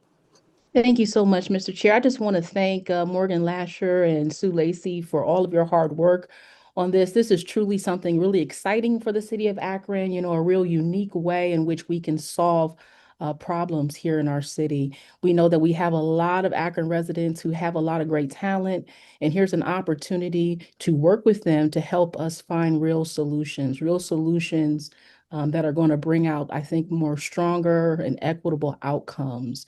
And so, council, before you, there is a resolution. And so I am asking for your support. Again, we want to make sure that Unify Akron understands that Akron City Council is committed to this work. And so I am asking that we do suspend the rules tonight, and hopefully we can get a motion to make this council as a whole. Thank you. Thank you, Council President. Agree wholeheartedly. This is a very exciting project, and as housing chairman, I would like to be kind of involved. I don't want to be in the decision-making process, but would love to be in part. And I think members of council would probably like to be involved, just in to maybe stop in and see some of these sessions and what people are coming up with. As if something comes down the pike, we're going to be asked to be making these recommendations and passing legislation. Also, Chair, if I go can to Ireland, I'd like to go too. That's it's a pretty neat place. I'm due to go back. So. And Mr. Chair, I'm just going to say, if Morgan Lasher and Sue Lacey could make this available, to provide some updates, to council and to the residents through the housing committee, we would definitely make that available. Absolutely. Would love to have you back. When you'd like to come back, we'll make time for you, if that's all right with you. Thank you so much. And we'll be sure to send all of the invitations your way. The assembly sessions are open, as are all of the lotteries and opening ceremonies. So we'll be sure you get lots of invitations. Probably be best to send those out to Sarah Biviano, our clerk, because she can get those out to all of us. That would be great. I'm sure a lot of us would be interested in coming. Thank you very much for your presentation. This is really an exciting project, and we look forward to seeing how things start to shake out and what comes out of it. The bonus round, of course, is that there's no cost to the city. We've got foundations and people that have stepped up. I saw some names on there that look really familiar. Some very good local citizens that have been involved in what's going on. With that, we do have the resolution. It is currently President Somerville, Vice President Fusco, President Pro Tem. Council Member Wilson asked that their name be involved. I would like my name. I suggest we do it council as a whole, if everyone's okay. Do we have to do that tonight, or can we do that now in committee? We'll do it tonight. Okay, we'll do it tonight. But I would like to see if we can get a favorable recommendation, suspend the rules, favorable recommendation. Do I have that from committee? So moved. Mr. Chair, can I read in the resolution just so we Yes. have it for the record? Hey, sorry. Get ahead of myself. No problem. It's a resolution supporting the partnership between the City of Akron and Unify Akron to identify solutions to the housing affordability crisis in Akron and declaring an emergency. Thank you. So we have the resolution. We have a motion to suspend the rules with a favorable. We have a second, I believe. Second. Second. Okay. All in favor? Aye. Aye. Okay. We will report this out tonight as favorable and look forward to passing this resolution as tonight, I'm sure, as council as a whole. So thank you again for coming by. And it's a little odd on Zoom, but it worked today. So we appreciate that. So look forward to meeting you in person. So Thank you. Thank you all so much. do you have a motion to adjourn the meeting, committee meeting? So moved. Okay. Second. Meeting is adjourned. Thank you, everyone. That is our final committee meeting of the day. Council will meet in special session at 5 o'clock for public hearings. Thank you.